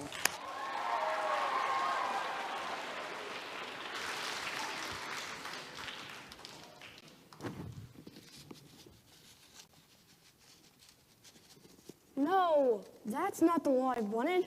Oh, I didn't see you there. Well, my name is George Washington. I was just helping write the Constitution. It's a little longer than I expected. Well, enough about that. Let me tell you a bit about my life. I was born February 22nd, 1732. I grew up in Fairfax, Virginia. My parents were Augustine Washington, who was my dad, and Jane Butler as my mom. Unfortunately, she passed away, and my father married Mary Bull. I have many siblings. My full siblings are Samuel, John, Charles, Betty, and Mildred. I also have some half-siblings. There are Lawrence, Austin, Butler, and Jane. Now, when I was 11, my father sadly passed away. I think of myself as determined even though I had rough times. I also think of myself as an adventurer because at age 17, I became a surveyor. My job was to measure the land and to create maps. Well, that's all I have to say about my early days, but maybe I could tell you a bit about my adult life. In 1755, I went to fight in the French and Indian War. A few years later, in 1759, I married Martha Custis. Her and I had no children together, but she had 2 children before we were married with another man. Their names were Jackie and Patsy. Sadly, Jackie passed away not long after Patsy during the Revolutionary War. Speaking of the Revolutionary War, in 1775, the colonists were tired of paying taxes to Great Britain. So they chose me to help lead the war against the British. In 1781, we conquered them. In 1789, the Constitution that I helped write said to pick a president every 4 years. So they elected me as the first president of the United States. Want to know something cool? More than 10,000 people stood as I rode through the streets. I was heading to the Federal Hall where I would take the oath of office. A new capital would also be named after me. I was president from 1789 to 1797. Sadly, we have to move on to a more unfortunate part of my life. I was riding my horse around my farm. It was very cold out that day. I became very sick, and 2 days after that ride, I passed away at age 67 on December 14th, 1799. It was sad, but I was known as the father of a country. I was also described as first in war, first in peace, and first in the hearts of my countrymen. Coming, Thomas? Well, have to go. See you next time. Oh, yeah.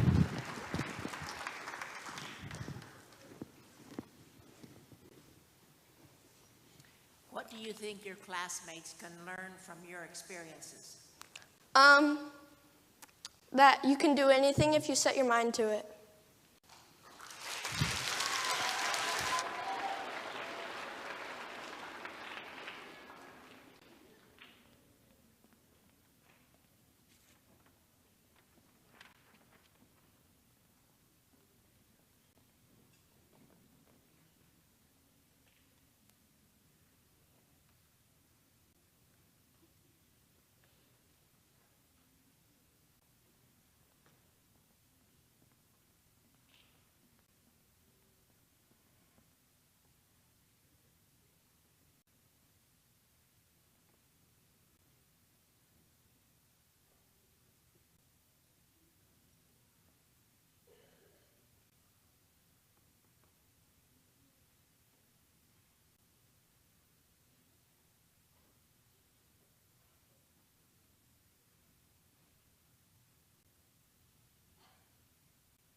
Famous figure 24, Emma Watson.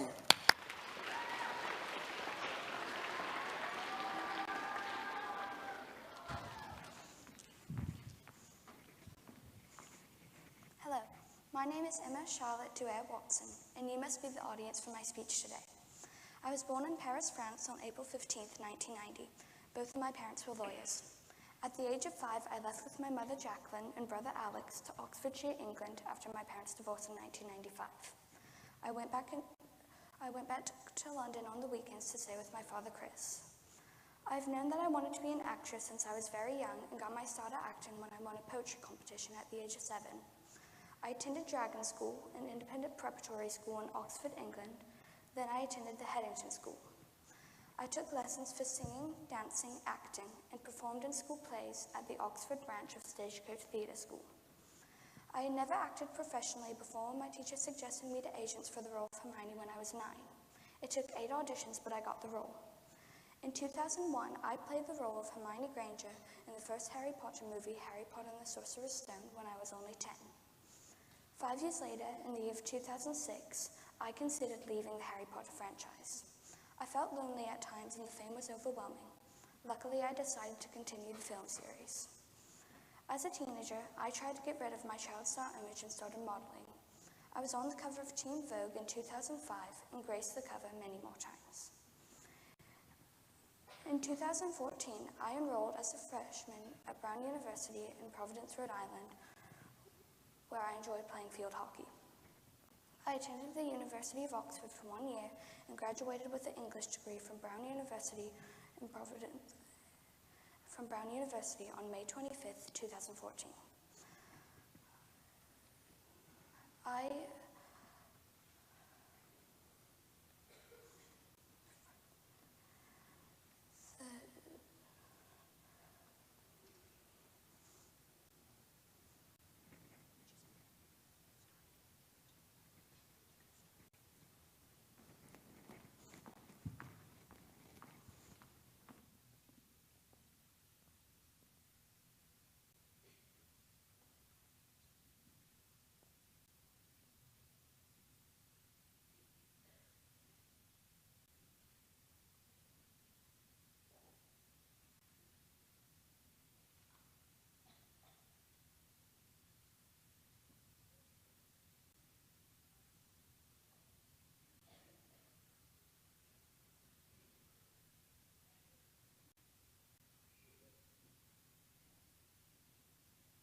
Famous figure 24, Emma Watson.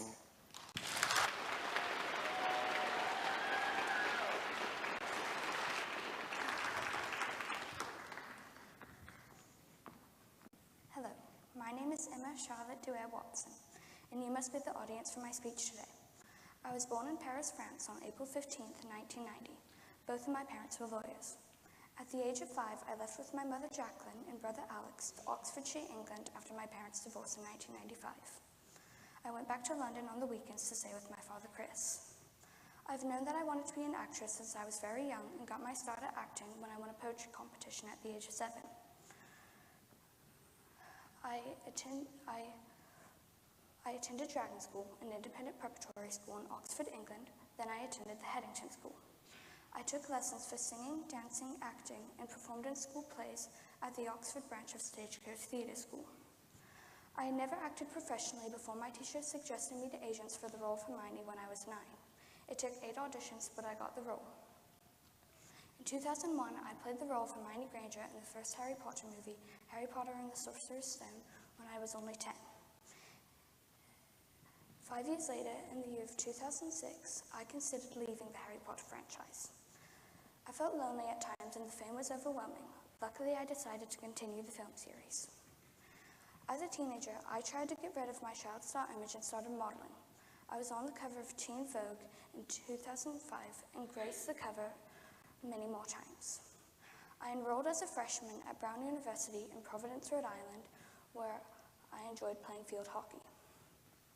I attended the University of Oxford for 1 year and graduated with an English degree from Brown University on May 25th, 2014.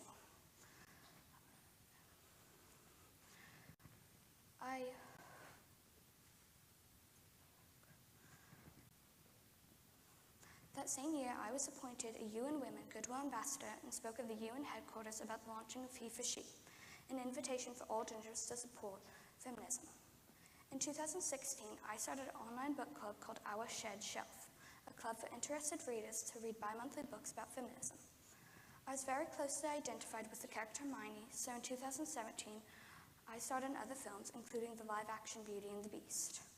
I've been nominated for 71 awards and won 24, including a BAFTA award and multiple Teen Choice Awards. In 2019, I joined the board of directors of Curring, a luxury brand group. The next year, in 2019, I was appointed to a G7 advisory body, and the next year I joined the board of directors of Curring, a luxury brand group.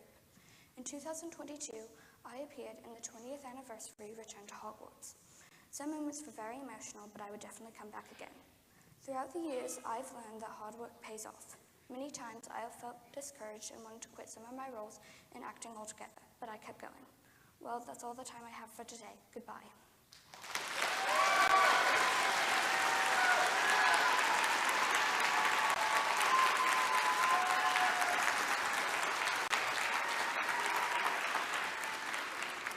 So tell us, did you like the Harry Potter stuff or the Beauty and the Beast stuff the best?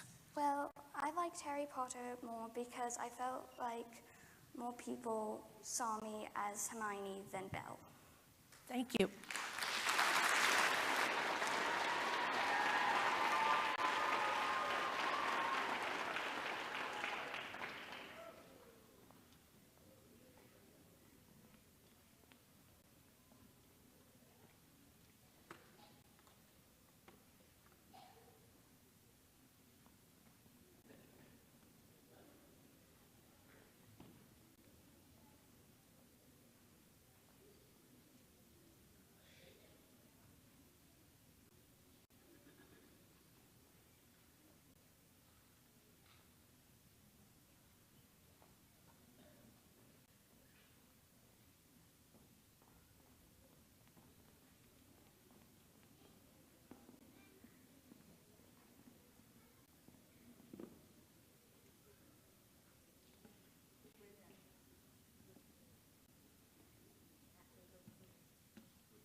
Famous figure number 25, Joan of Arc.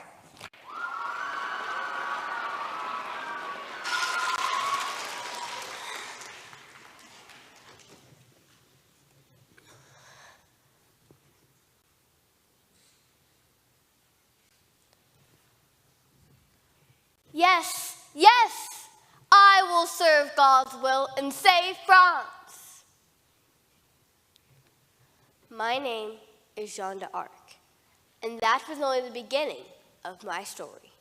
I was born on June 6, 1412 in Donnery, France. The period in which I was born was a dangerous time. The 100 Years' War was ravaging my country and tearing it apart. It pitted France and England against each other over the French throne. One day, when I was 16 years of age and I was working in the garden, there was a blinding light behind me that was calling my name, Jean, Jean. I fled the garden in fear. Again, I was visited by this presence, yet the fear had subsided. On my third encounter with this luminosity, I became certain that my visitor was an angel. And it was! Archangel Michael was soon joined by St. Catherine and St. Mary. They told me that it was my destiny to save France. So, with my message from God, I went to Dauphin, the leader of the French army. And, as a test, he gave me an army and told me to save Orleans. Orleans had been under siege by the British for months, and he believed that only a true warrior sent from God could save it. I inspired the French troops to liberate Orleans. By then, word of my mission had reached the British, and they had their own name for me, Joan of Arc. But more importantly, the French people knew about me. They heard my story, and the idea of a peasant girl sent from God gave me the strength that I needed to keep fighting. So I kept fighting battles, inspiring people, showing that France was in God's will. But all good things must come to an end, as I was captured by the British. They put me through many days of trial, testing my physical and my mental limits, until finally, on one fateful day, when I was 19 years of age, I was forced to step onto a pile of logs, my hands bound, and the logs were lit. Some people swore that 2 white doves flew out of the blaze and into heaven. Although my body does not live on, the idea of a peasant girl, and no one even, saving a country through God's will, has lived on.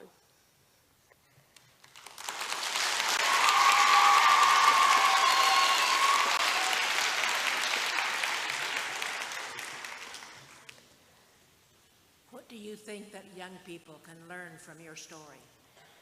I believe that they can learn that you can do anything you want to. Many people didn't believe in me when I said I was sent from God and that I could save my country.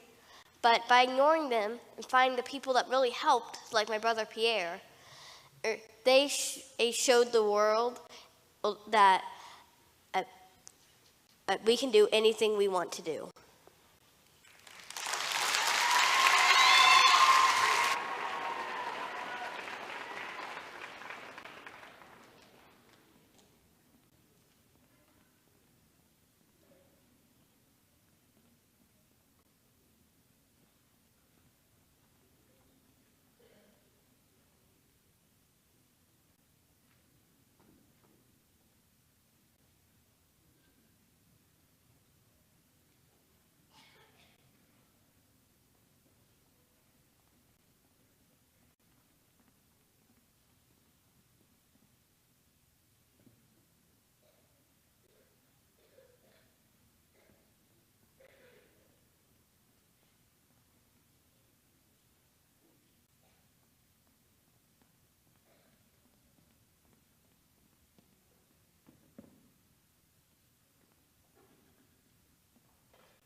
Famous figure 26, Charles M. Schulz.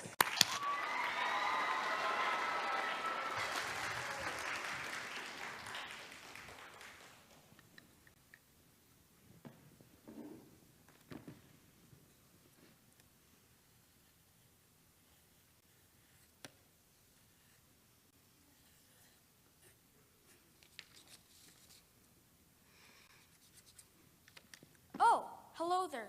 I'm Charles M. Schulz. I am the creator of the world-renowned comic strip Peanuts. You've probably heard of it.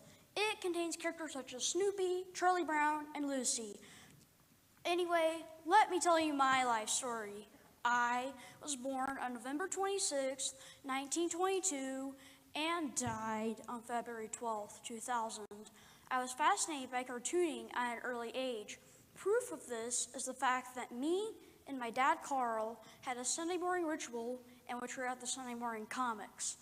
In fact, in 1937, a drawing made of our family dog, Spike, was featured in the popular newspaper feature, Ripley's Believe It or Not, with the caption that read, "A hunting dog that eats pins, tacks, and razor blades is owned by C.F. Schultz, St. Paul, Minnesota." It also read, drawn by Sparky, "That's me." When I was in high school, I enrolled at a correspondence course at a federal cartooning school in Minneapolis. Luckily, I didn't fail that. I did, however, fail several subjects in high school and the entire 8th grade. In 1943, I was drafted into the U.S. Army, and sadly, in that same year, my mother, Dina, died. In 1945, my aunt was shipped off to Europe to help lead the charge on Munich, Germany. Then, in 1947, I began cartooning a comic strip called Little Folks for my local newspaper, the St. Paul Pioneer Press. Then, in 1950, my big breakthrough came. This was when the United Feature Syndicate asked me to send them a Little Folks strip. Imagine that! I was ecstatic, even though they only decided to print it in 7 newspapers. And those 7 little newspapers grew to millions of newspapers across 32 different countries. Wow. In 1958, I moved from St. Paul, Minnesota to Santa Rosa, California. The final thing I want to tell you is a very interesting fact about an event that took place on May 8, 1988. This was when 2 gunmen ski masks attempted to break into my home to kidnap my wife Jean for a ransom. Fortunately, they were scared away and my daughter Jill drove up to her house. Well, that's my life. Proud of my unmatched achievement in comic history, the 17,897 consecutive strips Penis contains, all by one hand. Mine. Anyway, I'd better get back to my grave. Bye. It was sure nice knowing you. Boy, I sure hope I don't have to lay in Beatles. Hold up. Boy, I sure hope I don't have to lay in Beatles this time. Snoopy, supper's ready.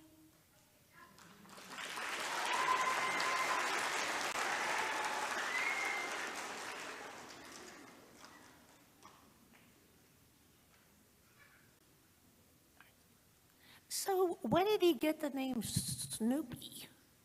Well, my parents said that if we had gotten another dog, it would have been named Snoopy, and so that's where the name Snoopy came from.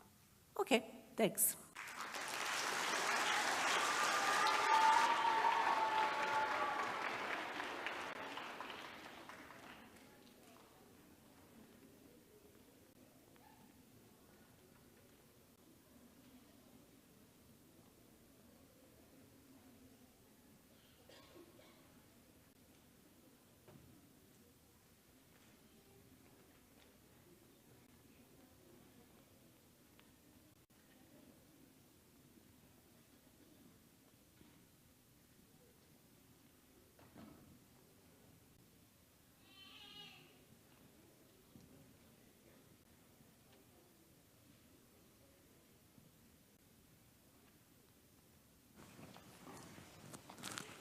Famous figure number 27, Bindi Irwin.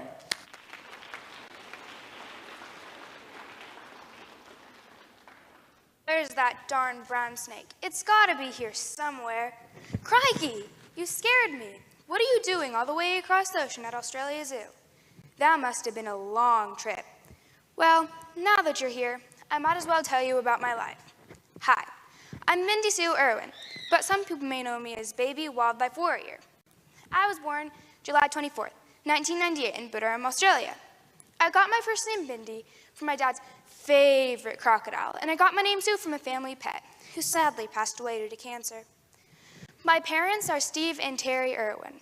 My father is world famous for being a wildlife conservationist, television personality, Australian zookeeper, and environmentalist.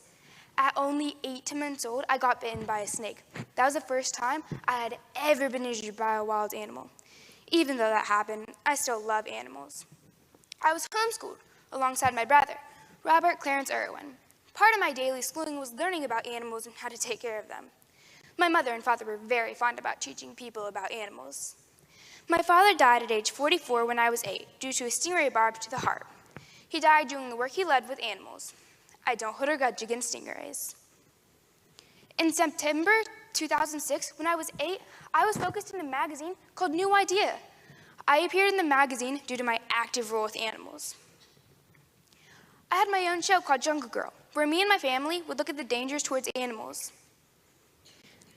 I've worked on my parents' zoo for my whole life, so I've grown to love animals and handle scary animals with no fear. My biggest fear is bees. I got engaged at age 21 to Chandler Powell, who was 23 and a professional wakeboarder. We soon had a baby named Grace Warrior Irwin Powell, who spends most of her days with us at Australia Zoo. In 2015, me and my dance partner, Derek Huff, won the season of Dancing with the Stars. Fun fact, I had never worn high heels until Dancing with the Stars. I have won many awards, such as the world record for the most followed TV conservationist on Instagram. I have also won the Favorite Duo Award with my brother, Robert. I am now featured in a show called Crikey, It's the Irwins. Well, I better go feed the animals. They get quite feisty when they don't eat.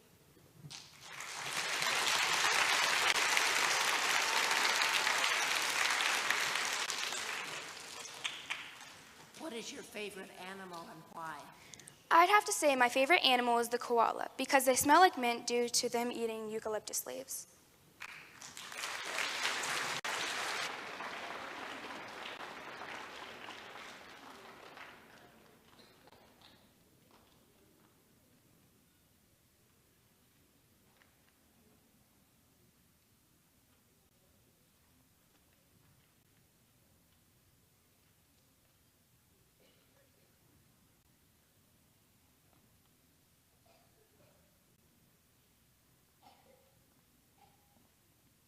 Famous figure 28, Babe Ruth.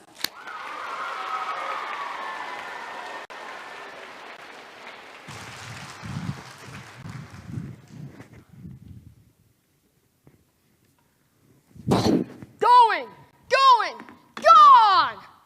All right. I guess I have time for a quick interview. Coach, I'll be there in a minute. What's up, fellas? My name is George Herman Ruth, or you might know me as the Colossus of Clout, the Soul in a SWAT, the Great Bambino, or simply the Babe. You see, I was born on February 6, 1895 in Baltimore, Maryland. My parents owned a small pub in a rough part of town called Pigtown. A weird name, right? My parents, George and Catherine, had 8 children together, but 6 died at young ages. Growing up in the streets of my neighborhood wasn't easy, and school wasn't really my thing, so I got in trouble often. In fact, at the young age of 7, I was sent away to attend the St. Mary's Industrial School run by monks. But that's okay, though, because that's where I was introduced and fell in love with the game of baseball. Brother Matthias took me under his wing and coached me in baseball and in life. He was fair, and I looked up to him for that. While I was there, I learned 2 trades, carpentries and shirt making. But in the end, I decided to play baseball because I loved it. Brother Matthias helped me get my first start with the Boston Red Sox, even though later I was traded to the New York Yankees, where I changed the game of baseball forever. The time I spent with the Yankees is commonly referred to as small ball. That was until I showed up. People were attending Major League games in record numbers. Because of me, people were coming to the ballpark to get a glimpse of the Babe hitting his next home run. And trust me, there were plenty of those to see. Not to brag, but I hit a career of 714 home runs. And I held that record until 1974. I even called a famous shot at Wrigley Field to silence the Cubs dugout. I was a part of the 1927 Yankees Murderers Row, which is commonly referred to as the greatest baseball team to ever play. I helped my team win 4 World Series in my 15 years as a Yankee. I was one of the first 5 inducted into the Hall of Fame. But as big as a star as I was on the field, I was an even larger-than-life character off the field. I was a public face of baseball. I could be found on the covers of newspapers and in magazines. But when I wasn't on the baseball diamond, I could be found giving back to the youth of my community. I especially loved helping small children in orphanages and in hospitals and bringing my love of baseball to them. I changed the world by bringing people together and giving them something to get excited about. It helped make baseball America's favorite pastime. Sadly, at the young age of 53, I passed away after my battle with throat cancer. My last words were, "I'm going over the valley." What's that, Coach? I'm on deck? All right, I'll be there in a minute. Just remember, fellas, baseball was, is, and always will be the best game in the world. All right, I gotta go, but I'll see you around.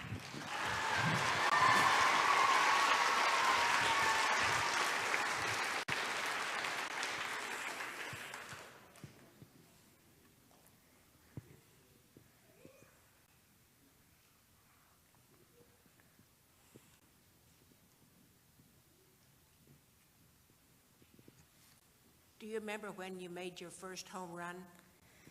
Actually, not to brag, but I've had so many of them I can't remember anymore. See ya.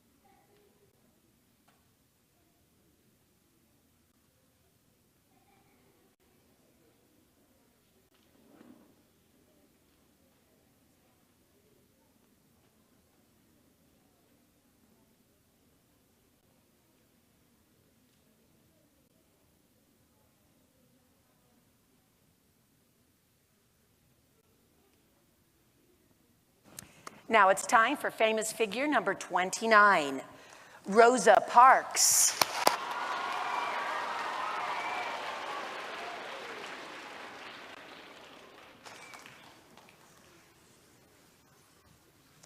As I walked across the stage among hundreds of whites and 10 blacks, I finally felt pride.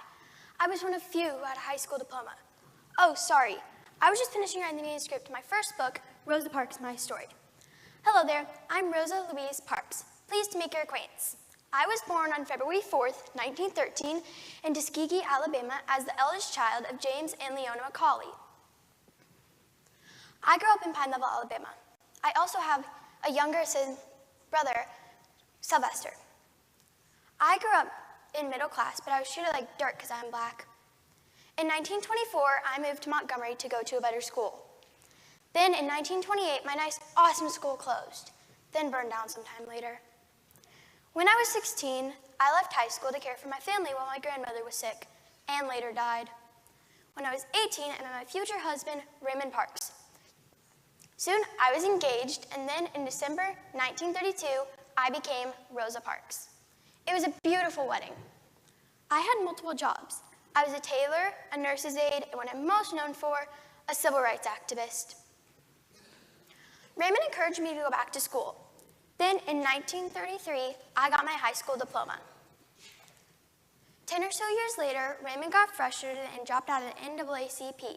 So, I joined. At first, I was the only woman, so I got put in the assistant spot. But I soon proved to them that I had great ideas and could be a great leader. On February 1st, 1955, I went to the bus. I got on and sat in a black seat. Soon, Jim Blake, the bus driver, came and told the people in my row to move, because he needed one spot, so we all had to move. The others gave in, but I stayed strong and said no. Jim was not happy, so he told me I'll have you arrested. You may do that, I said, as calmly as I could. So then I went to jail, but got bailed out soon after. It was a very long process to get through trials, but other civil rights leaders had my back. Then on December 5th, 1955, Martin Luther King Jr. sent out notices about the bus. No riding buses till they let up. This went on for 1 year until November 13th, 1956, the United States Supreme Court sent out bus notices about the bus. Bus segregation was finally over. Everyone was so happy. We finally made a difference. During that time, after I got arrested, I worked on getting blacks to vote. I was successful. Then, in 1977, Raymond died. Now I was all my own because my parents, brother, and now Raymond had all died from cancer. Soon after, I established the Rosa and Raymond Parks Institute for Self-Development.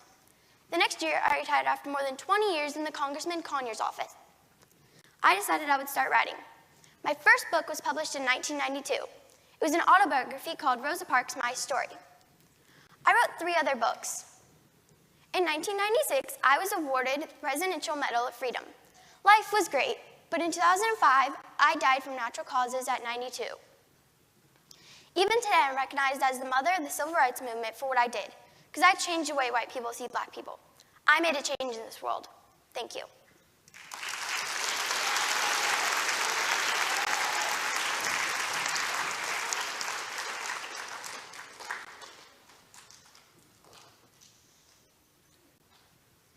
What do you think gave you the courage to stay in your seat on the bus?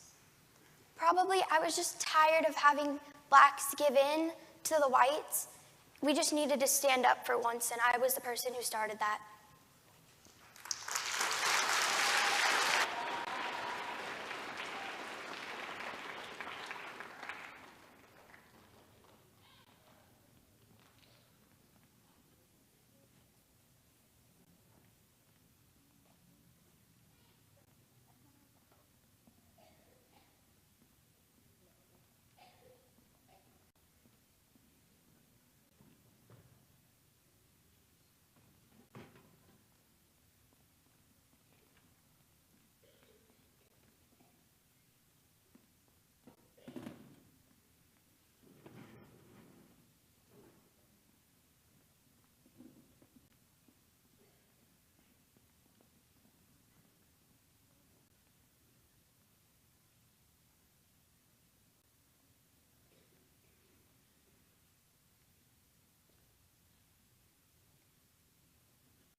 Famous figure number 30, J.I. Case.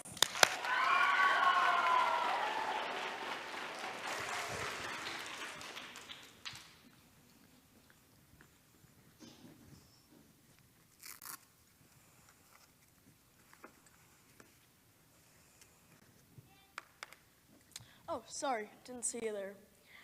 Good morning, my name is Jerome Increase Case, but most people know me as J.I. Case. I was born in 1819 in Williamstown, New York. My siblings and I grew up helping our parents on our farm. When I was 16 years old, my dad took me to a demonstration to see the new threshing machine, the Groundhog. We were so impressed we bought one, and for the next 5 years, worked as custom threshers. In my early 20s, I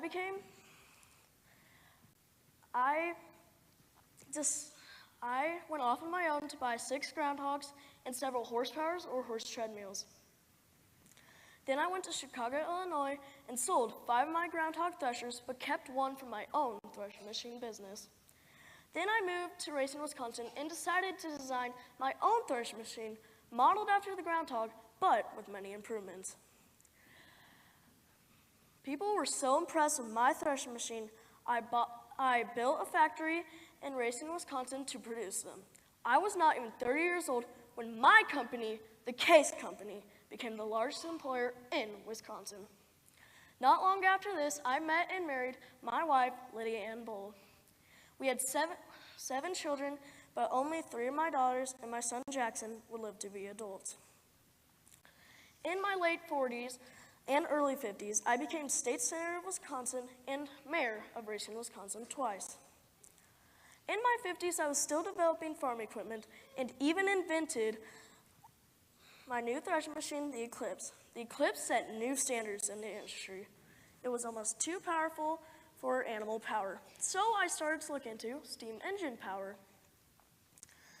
My experimenting really took off when I invented the very first steam engine tractor pulled by horses.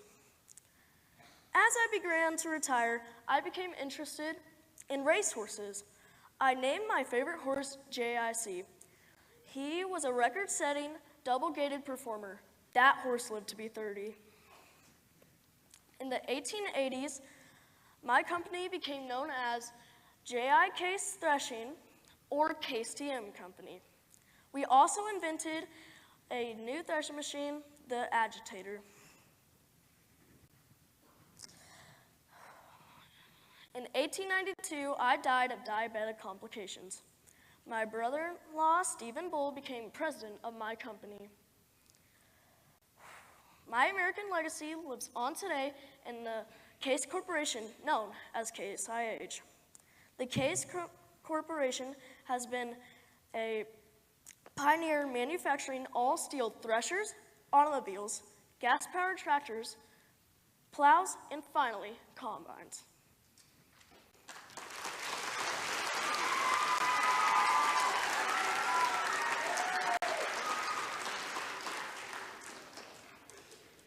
Which of your inventions do you think was most helpful for farming?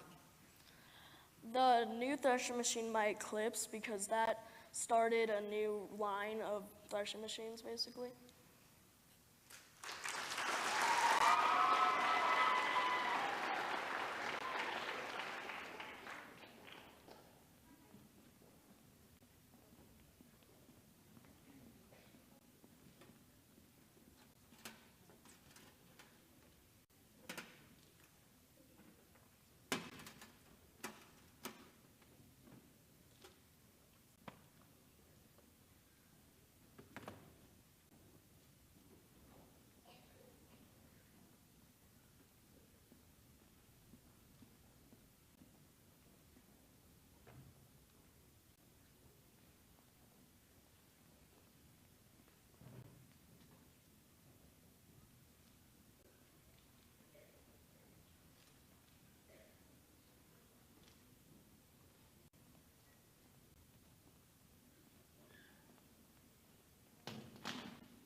Figure number 31, Jane Goodall.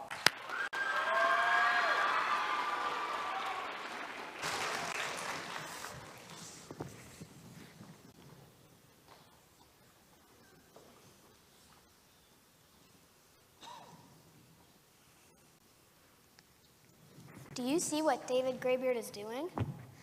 Oh, you don't know who David is, do you? He's that chimpanzee sitting over there. He's using a stick as a tool to move a rock to uncover a tasty termite snack. You might be wondering how I know this. Well, let me tell you. My name is Jane Goodall, and studying chimpanzees has been my life's-long work.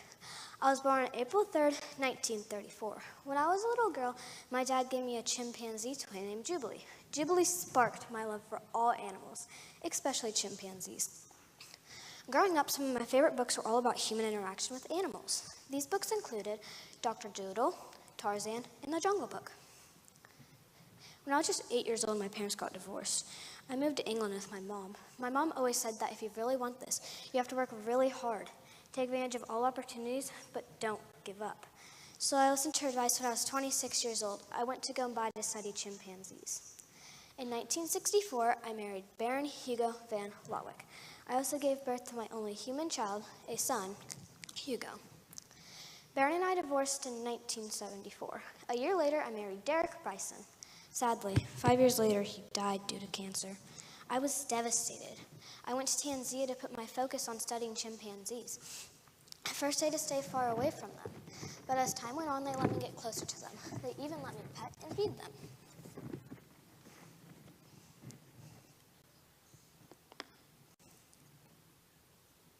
I thought of them as my children. While I was working with chimpanzees, I discovered that they hunt for meat, make tools, and learn maternal skills from their own mothers, and have many behaviors similar to humans. The reason they act like us is because 98.8% of their DNA is the same as ours. Can you believe that? My career changed direction a little bit in the 90s. I realized the impact that deforestation was having on chimpanzees. I became an advocate for sustainable development and ethical treatment of all captive animals. Just remember that if you really want this, you have to work really hard, take advantage of all opportunities, but don't give up.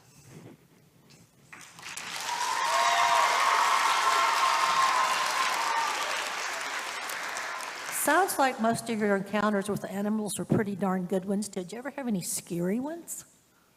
What'd you say? With the animals? Did you have any scary encounters with the animals? It looks like you're making good friends with them, but did you ever have any scary ones with some of the animals? I always loved a certain group. When I went to Tanzania, I had a special connection with David Graybeard and Fifi because Fifi would always take care of her younger brother, and David Graybeard wandered into my camp one day, so. Was he pretty big? Huh? How big was he? He was about like this big. Oh, okay. Whew, all right, thanks.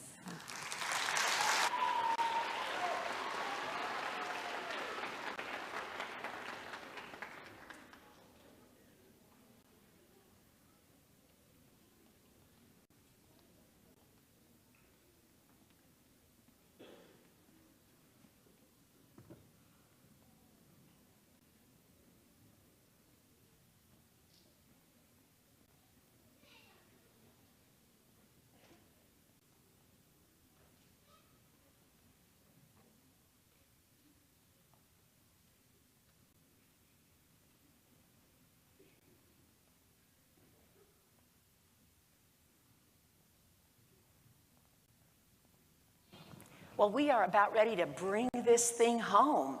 Our next contestant will be our final contestant of the morning. And so as soon as this contestant is finished, there will probably be at least a 15-minute break as the judges finish their tabulations, and then we take their scores and recalibrate them into our trophy places for the day. What I do ask is, when we finish our final contestant, the lights will come up, you can stretch your legs, get a drink, use restrooms, but I ask you to please, because of cords we've got and the judges working, please stay clear of the first 2 rows here in front of the auditorium. We'll worry about all the props and things backstage after we have everything wrapped up today. But we're not wrapped up yet because we have one amazing famous figure to go. And this one is famous figure number 32, Miss Sally Ride.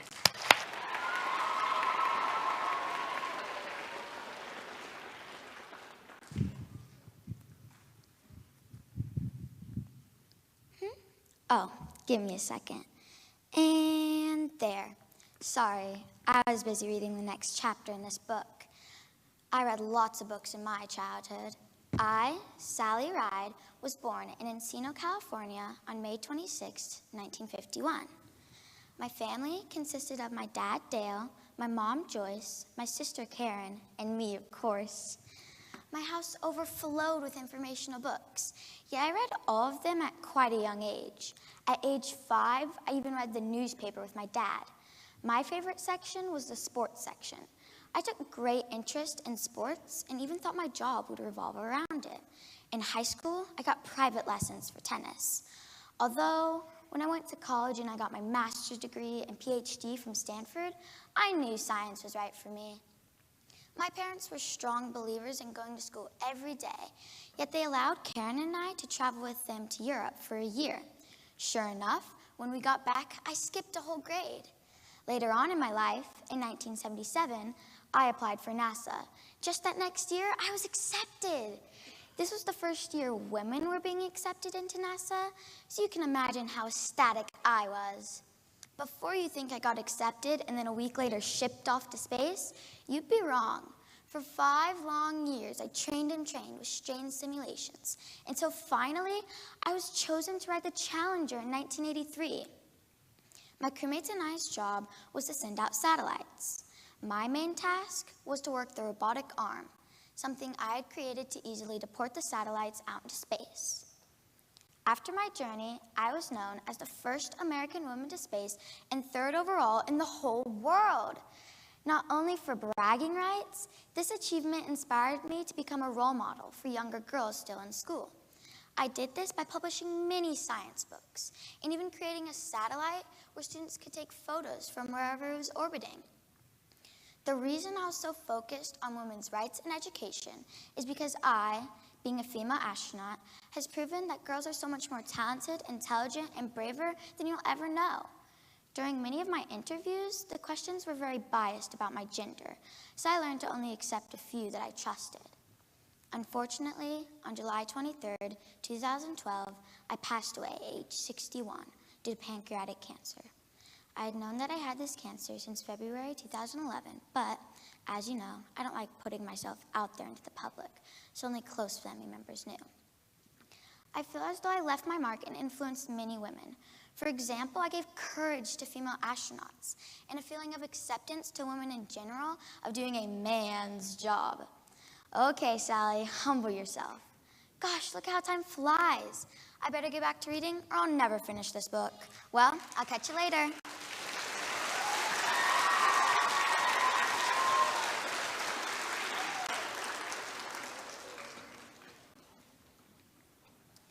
Why did you decide that you wanted to be an astronaut? Well, my high school science teacher really had a big effect on me. He influenced me to love science, and whenever I saw the flyer hanging up to apply for NASA, I thought of him and immediately wanted to sign up.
I was asked to announce that Roosevelt parents of performers, please stay, because the Roosevelt buses are out front and they're leaving to go back to school now, which means that the Roosevelt Famous Figures contestants will not be able to go back on the buses. So parents of Roosevelt students who will be getting awards here soon, just make sure they've got a ride back to school because the Roosevelt buses are going back now.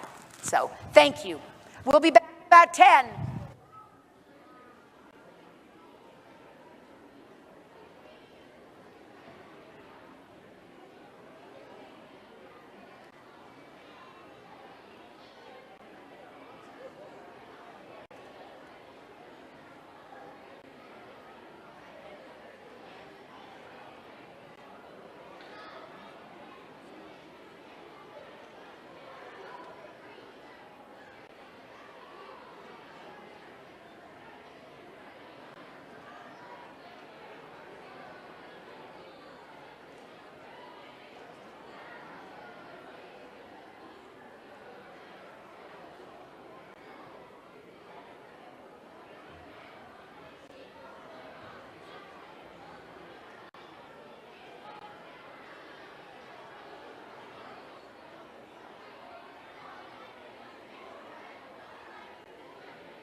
All right. I think we're ready for some awards.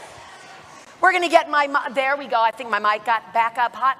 I want to thank you all so much. Thank you for sticking around, being able to, those of you that did.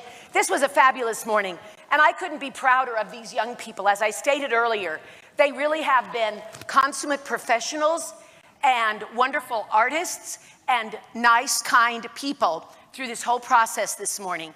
And so I'm really, really proud of them. Another round of applause for all of our contestants.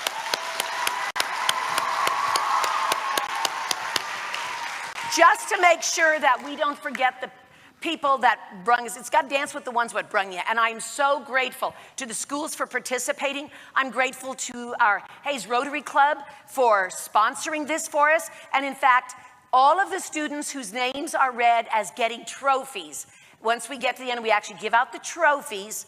Those students are asked to come to your teacher has the info, to the press luncheon room there on Monday right around noon, because we will be the program for the Rotary, one of their favorite programs because they sponsor it and the kids are amazing and I get to watch finally. So I love it as well. So everybody, if somebody's got a field trip, that's happened occasionally, it's not the end of the world, but all the famous figure trophy winners are to come to the Rotary meeting around noon on Monday at the press right there on 8th Street so that we can be the program for our sponsoring organization, the Rotary Club. I also, again, want to give a big shout out to Luke up in taking care of sound and light for us, for Troy being over here stage side, being just a gem, helping us out all morning long. I want to thank my assistant off stage, Sharon Dreyer, another Arts Council board member, who will be handing out the medals as I announce the students here in just a moment. I thank Sharon. I want to thank Deborah Creamer, our administrative assistant at the Arts Council, for being our timekeeper today, which the good news is nobody blew the time. Nobody was too short or went over. That makes me happy. But we still keep track of it because it's important. We want to have these standards and some real integrity to this project.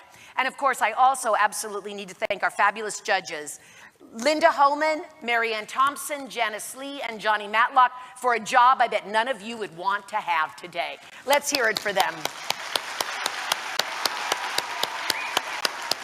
Also, thank you. A couple of parents were gems and sat with the kids in the first half and then back with the second half. I thank them as well. I think that's everybody we need to cover. So now it's just time for us to celebrate the reason we're all here and the amazing talent we all got to witness today. So we're going to call them out one at a time. Sharon, you can come right here to center. And this is a time when we don't care about pictures stuff. So if anybody wants to take pictures, as anybody's announced, you come right here to center, kiddo. And the students will, yeah, you be on this side. You get, turn this way, right here. There you go. You got it. Yeah. Sharon's going, I didn't want to be on stage, but she is, and I'm grateful. And so the contestants will come up, they'll get their medal, and then we're going to line them up. And now you may take whatever pictures you want in whatever way, but sometimes they kind of get clustered in a line and it doesn't make for good photo ops. And they're too special to not get them their moment in the sun. And today, famous figure number one, as Marie Curie from Wilson Elementary, Amelia Atkinson. Amelia, come on out and get your medal.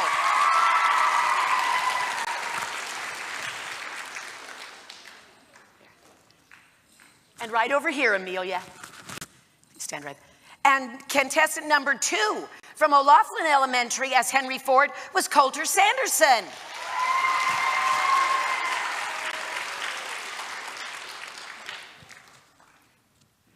Beside Amelia. Famous figure number three was from Roosevelt, as Harriet Tubman, Collins Wickers.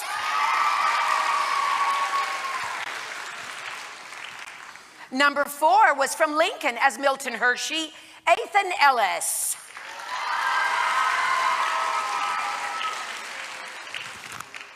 Number five was from Holy Family, as Elizabeth Smith Friedman, Kendall Seiler.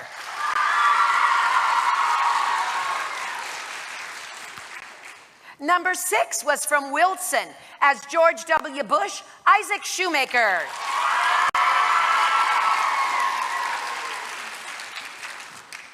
Contestant seven was from Ellis, as Maria Tallchief, Aubrey Sheely Creek.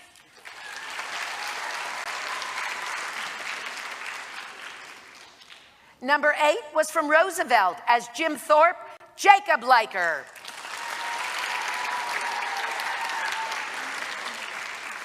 Number 9 was from Victoria as Reed Drummond, Kaylee Shoemaker.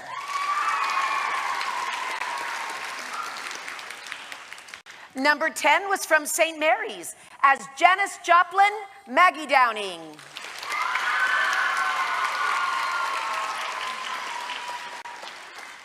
Contestant number 11 was from O'Laughlin as Franklin Mars, Damian Gager.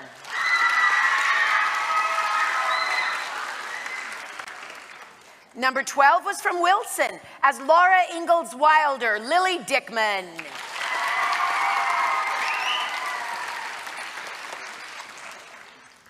Number 13 was from Holy Family as Nick Saban, Andrew Mayer.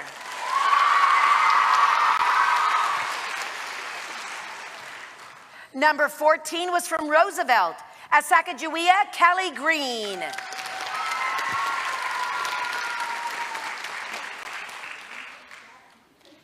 Number 15 was from Lincoln as Michael Collins, Brooks Dixon.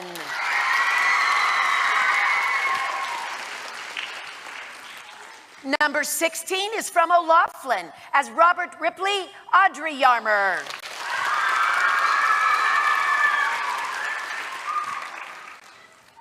'17 from Lincoln as Antonin Dvorak, Levi Denham.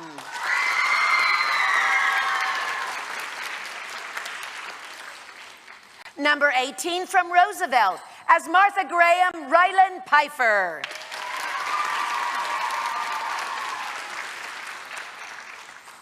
'19 was from O'Laughlin as Lamar Hunt, Cade Simon.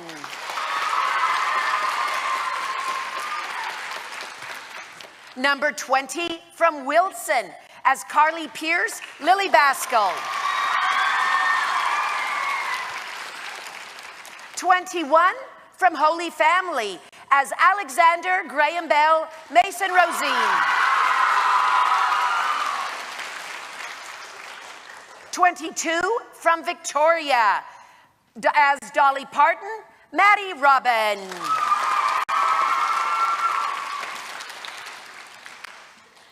Contestant 23 was from Roosevelt as George Washington, Cale Pfannenstiel. Here, go ahead and stand right here. 24 was from St. Mary's as Emma Watson, Sophia Gashler.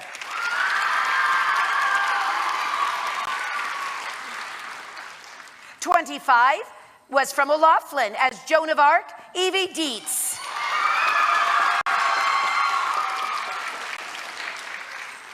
Famous figure 26 came from Lincoln as Charles M. Schultz, Josiah Olmsted.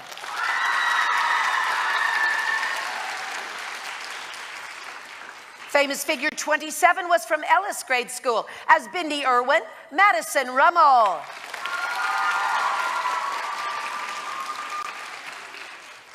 '28 was from Wilson as Babe Ruth, Miles Archer.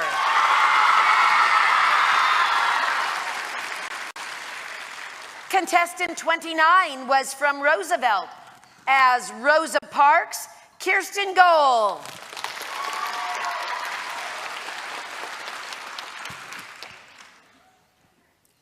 Number 30 from Holy Family as J.I. Case, Eli Beffert. 31 was from O'Laughlin as Jane Goodall, Mackenzie Karst. And last but certainly not least, from Wilson Elementary, contestant 32 is Sally Ride, Ellie Lane. Okay. We're going to have you guys move over a little bit. A couple of you from the end, come up, yes, right there. And just because I get them too. Anybody that want to take a picture right now? There's a few of them that aren't quite as happy after we give out the trophies. Right here, guys, give me a big smile. You guys were amazing. I am so proud of you guys. Okay, that's fine, Sharon, that works good. I can see him. Everybody look up here. Thank you all. You're amazing. And yes, they are.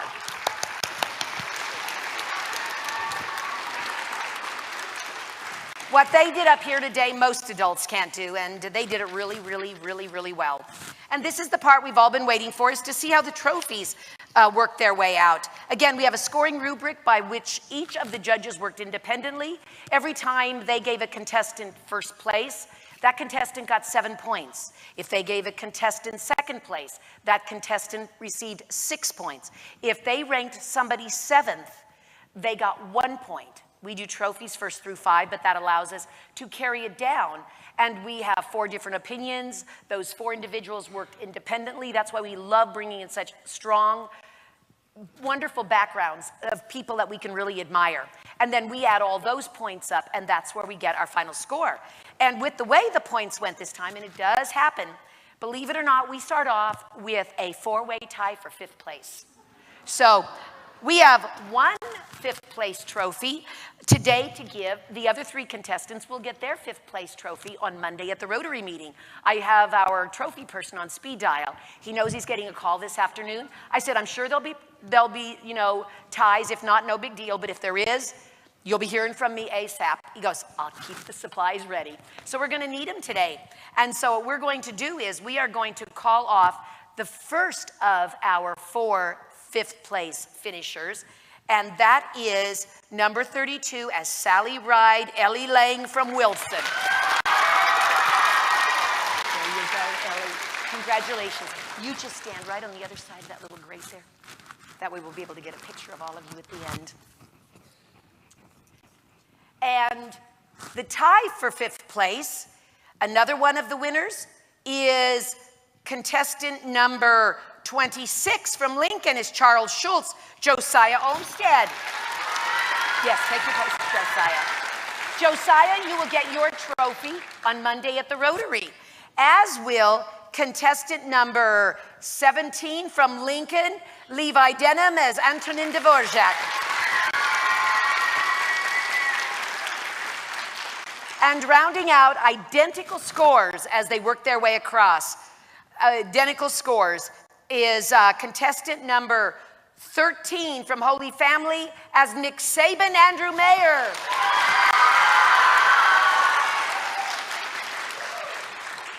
And so now we are down to our 4th through 1st place. We didn't have any other ties, just this big one at 5th place. In 4th place for the 2022 Famous Figures is contestant 21 as Andrew Alexander Graham Bell, Mason Rosine from Holy Family. There you go, Mason. You line up right here next to the guys. Congratulations. In 3rd place for this year's competition is contestant, let me make sure I got the right number here. Contestant number 5 from Holy Family, Elizabeth Smith Friedman, portrayed by Kendall Fowler. There you go, Kendall. Congratulations. Okay. And let's see, so that was 3rd. In 2nd place, contestant 28 from Wilson is Babe Ruth, Miles Archer. There you go, Miles. Congratulations. And your 2022 Famous Figures 1st place award winner is contestant number 25 from O'Laughlin, Evie Dietz as Joan of Arc. There you go, Evie. Congratulations. These are your 2022 trophy winners. These are all your 2022 student winners.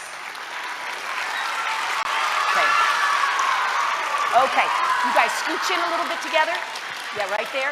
Yeah, move over, Evie, a little bit. I want to get, no, next to it, there you go.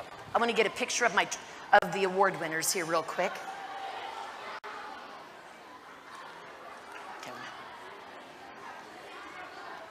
Awesome. Anybody else grab pictures before they get away? Anybody that wants to snag photos? But this concludes our amazing project this year. Thank you for being here for it. Congratulations to all of you brilliant, brilliant young people. Keep doing this. Thank you to my judges, my team, our Beach Schmidt staff. to the Tiger Media Network for filming this. This will be available for viewing on the Hayes Arts Council's website for many months to come. Thank you, Nick Schween and Tiger Media Network at Fort Hays State University. Thank you all so much.